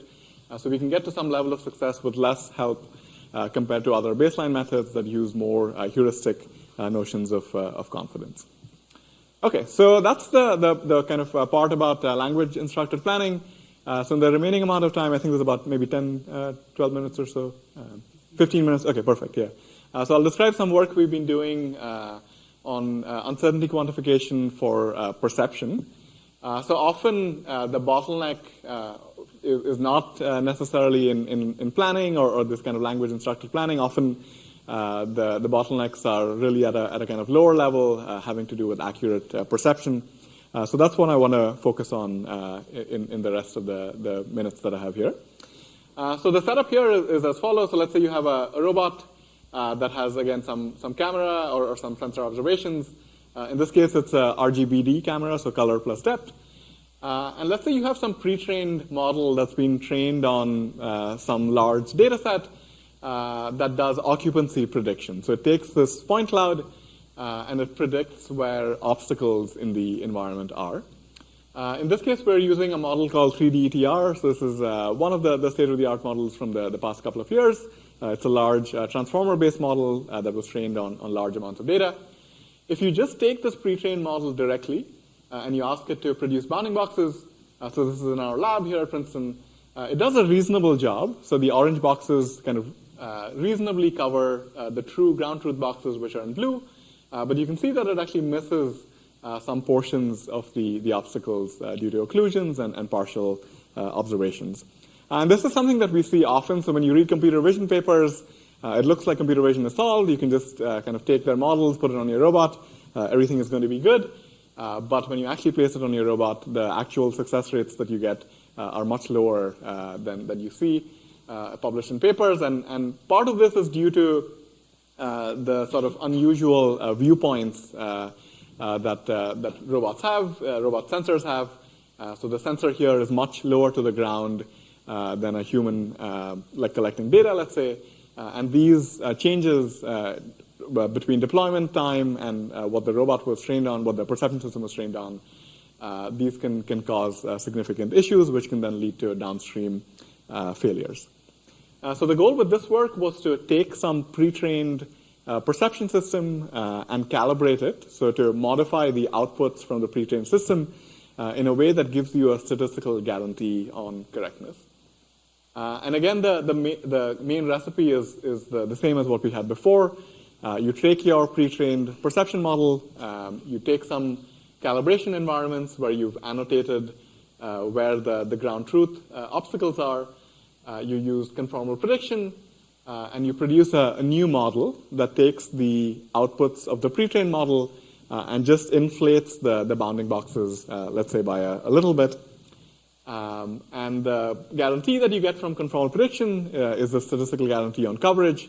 So with probability 1 minus epsilon, these inflated bounding boxes will cover the true bounding boxes in some new environment. So that sounds kind of relatively simple. Unfortunately, there's a really kind of important technical challenge that we need to address here, which I'm going to call closed loop distribution shift. So the problem is as follows. So let's say you use some distribution of locations, so some distribution of states that you place your robot in, and you use that to calibrate your perception system. So with conformal prediction, you get this nice probabilistic guarantee. So with probability 1 minus epsilon, at least, your inflated bounding boxes, your calibrated perception system is going to be correct or conservative.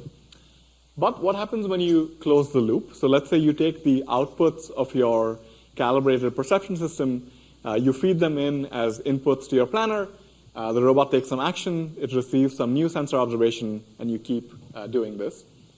What happens is that the distribution of states, the distribution of locations that your robot will visit, now looks completely different from the distribution of locations that you used to calibrate your perception system. So any statistical guarantee that you had for this distribution of states completely goes out of the window, and there's nothing whatsoever that you can say about the correctness of your calibrated perception system for the actual distribution of states that your robot will encounter. So the way we handle this challenge is by defining a different notion of loss. So you can think of it as a robust perception loss, which says that your perception system needs to be correct or conservative from every location in a particular environment. So an environment here you can think of as a room, so different obstacles placed in different locations. And we want our robot perception system to be correct or conservative from every location in an environment. If that's true, then we assign a loss for your perception system of 0. If there's even a single location from which your perception system is incorrect, we assign a loss of 1.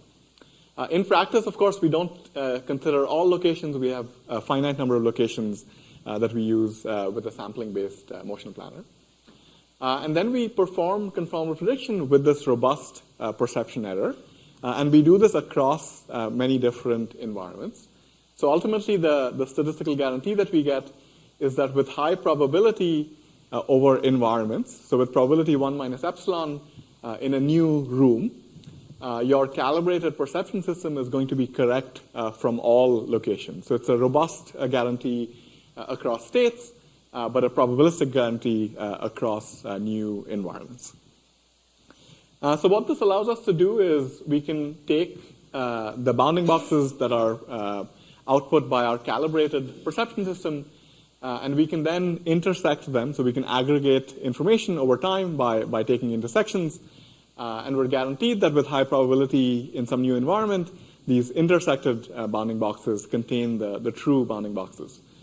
And then we can combine combine the bounding boxes that we get with any safe real-time motion planner.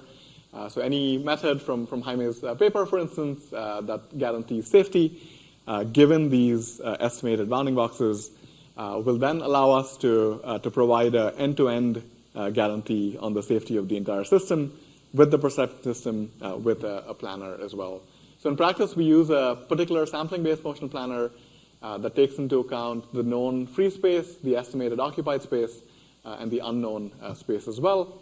And it ensures safety by avoiding the inevitable collision set that's coming from our calibrated perception system.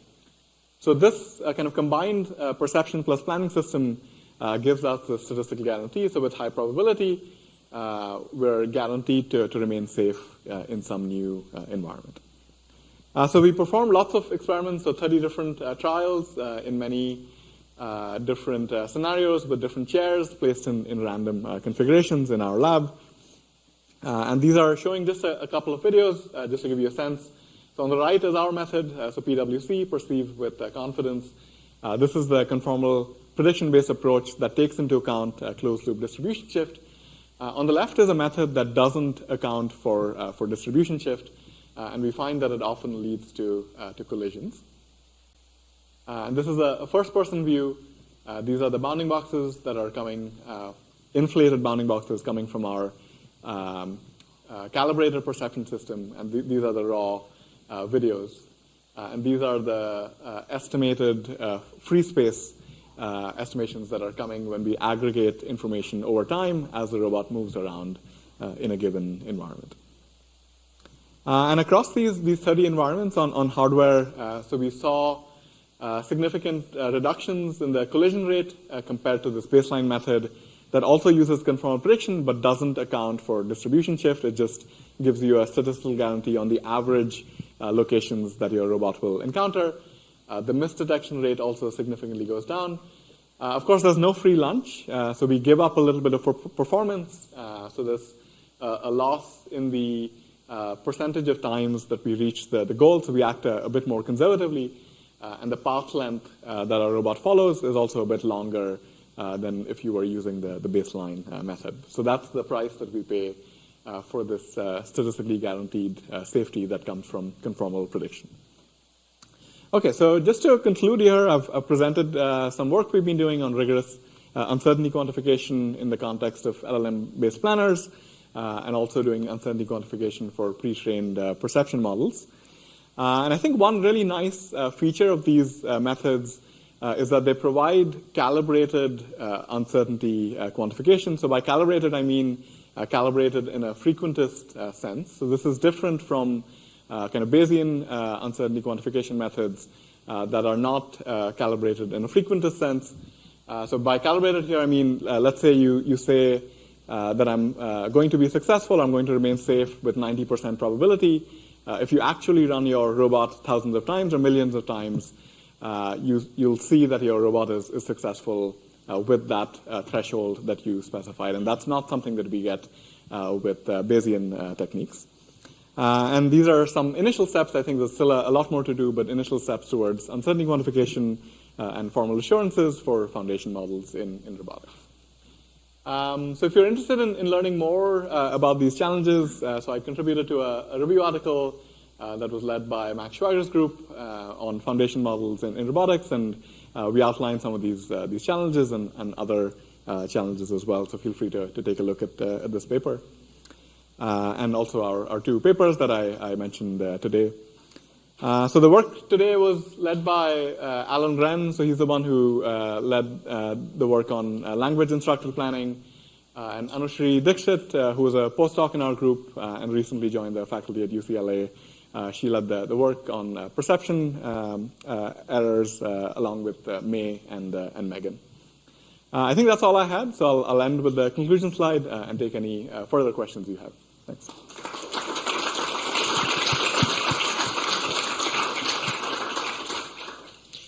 Okay, thanks, Annie, for the great talk. So, any questions? I see Amir lead there.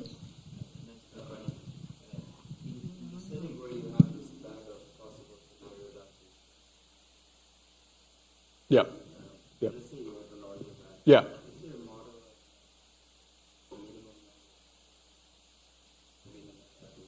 Yeah. Yeah, that's a great question. Yeah. So the simple thing that we do here is just present all the options to the human and just say pick one, but that could be burdensome. What we actually do in practice is use a language model to generate a question that it thinks will best disambiguate between the options. But that doesn't have a guarantee. The language model could come up with some weird question that doesn't disambiguate. So I think it would be interesting to look at some sort of maybe binary search or some other more clever sequence of questions such that if you ask that sequence, it'll help disambiguate between the options as quickly as possible. It's not something I looked at, but it's an interesting question.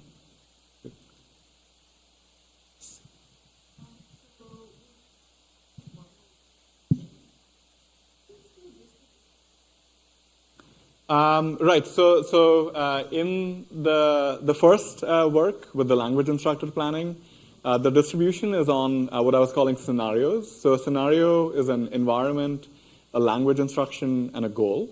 And we have some unknown distribution over that. So basically unknown distribution over rooms that you might deploy a robot in, language instructions that you might provide, and some actual goal that you as a human have. So of course it's a very complicated distribution, and we don't assume direct knowledge of it, we just assume that we have some samples from that distribution.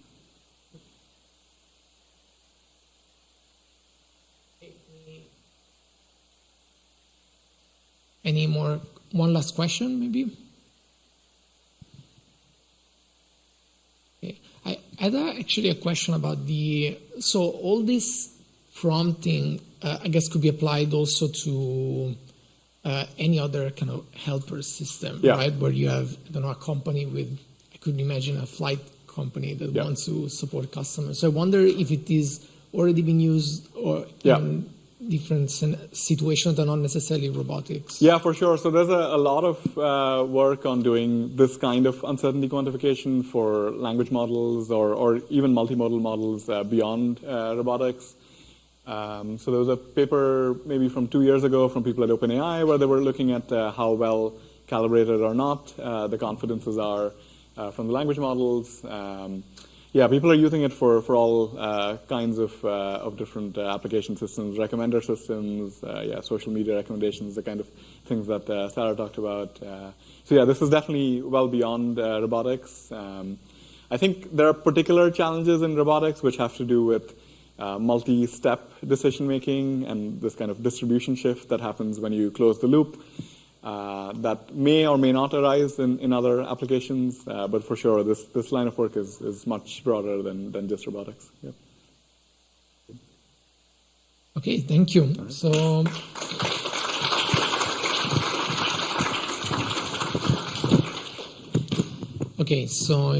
we will resume in a minute with the best poster awards and the final conclusions.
Okay, so we are at the last part of the workshop. So let's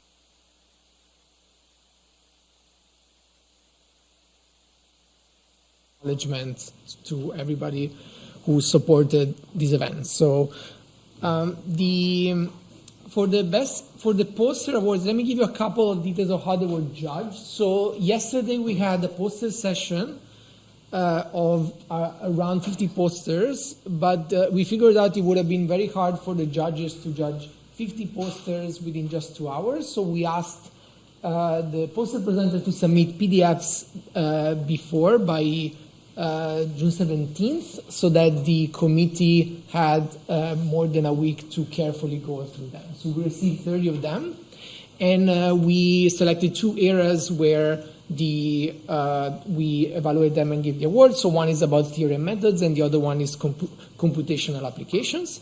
And the award committee was made by, actually, please come here so that everybody sees you. So unfortunately, Robert Meath is not here, but here we have, so in the order on the slide, so Ryan from Mechanical and Aerospace Engineering, Jaime Fernandez-Pizac from Electrical and Computer Engineering, and Robert van der Bij from Orphy.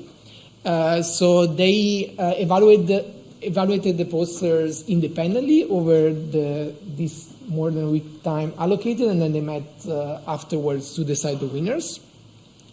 So without further ado, I guess the winners are for the theory and methods. The winners were chosen in this way. So I start from the third place. So the third place winner for the theory and methods best poster awards was Vineet Ranjan from Princeton, who had a paper, a poster called Verification of First Order Methods for Parametric Quadratic Optimization. Vineet, if you could please come to the...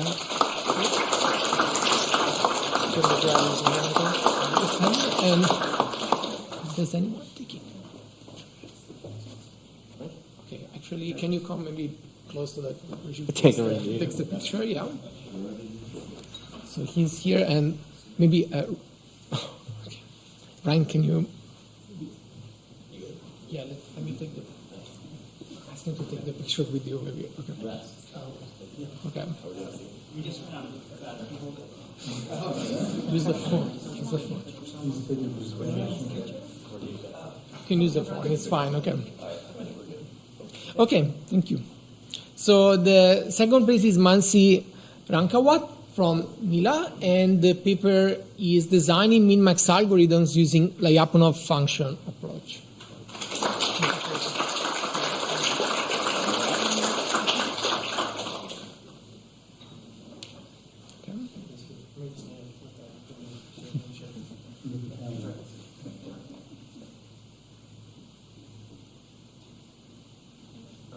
Okay, congratulations. So the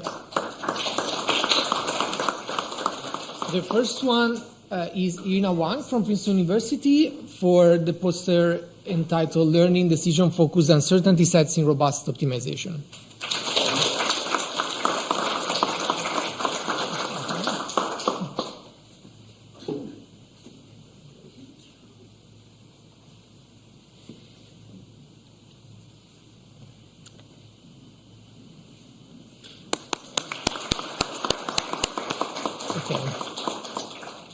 So the for computational applications, the best poster award winners are the third place was Haimin Hu from Princeton University, and the poster was Who Plays First, Optimizing the Order of Playing Stackelberg Games with Many Robots.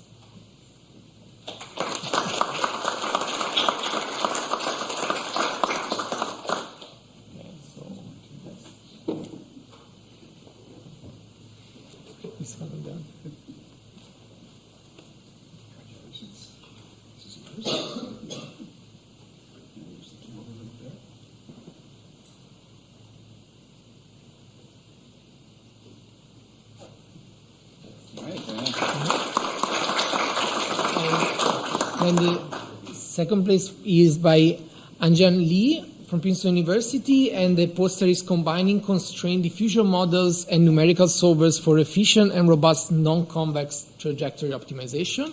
So Anjan is not here, so I think probably Amlan, who's a co-author, is going to receive the award on behalf. So.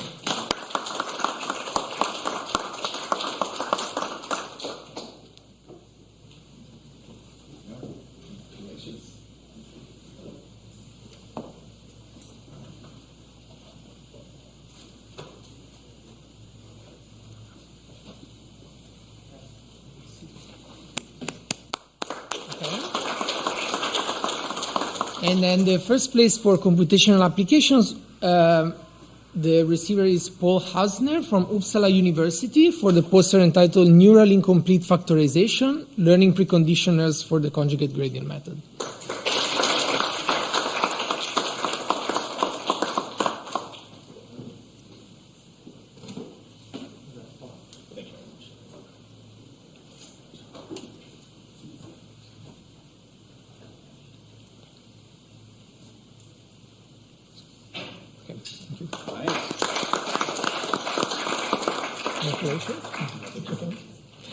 Okay, so now is the time for a couple of acknowledgements and remarks. So I would like to thank first of all, the speakers for giving fantastic talks yesterday and today. Please join me in giving a round of applause.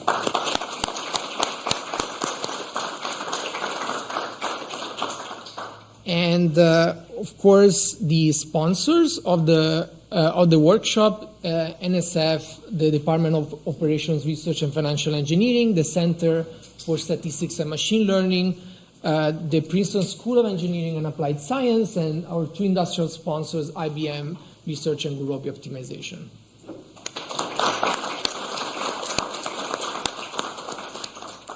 And last but not least, I would like to thank all the people who made this possible, especially these three ones up here that worked so hard in the last weeks and months, taking care of all the tiny details that nobody actually sees because everything runs so smoothly because of them. So they are Tabitha, Ariana, and Michael.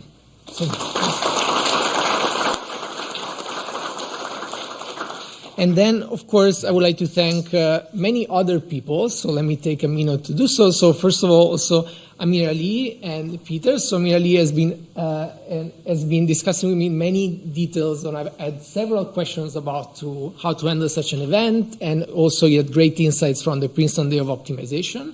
And also Peter, in the first stages of the discussions, he was the director of CSML, and we interacted as well with some ideas, especially for the 2 days workshop. And also the poster judges, of course, without whom it will be not possible to handle this award and select the winners. And I would say the Orphe chair and the Orphe staff who work closely with me to sort out also the funding and other details, the CSML director and staff, the CS Dean, Vice Dean, and the staff also for their support. And last but not least, the student volunteers who helped with putting up the posters, taking pictures, and also helping by telling me when things were not working or keeping things smooth as well. So please join me in giving a round of applause to everyone who helped.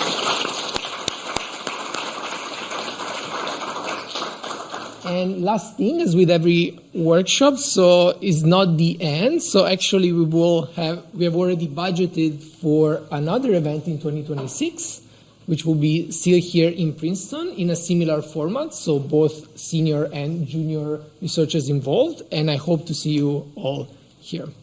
Thank you.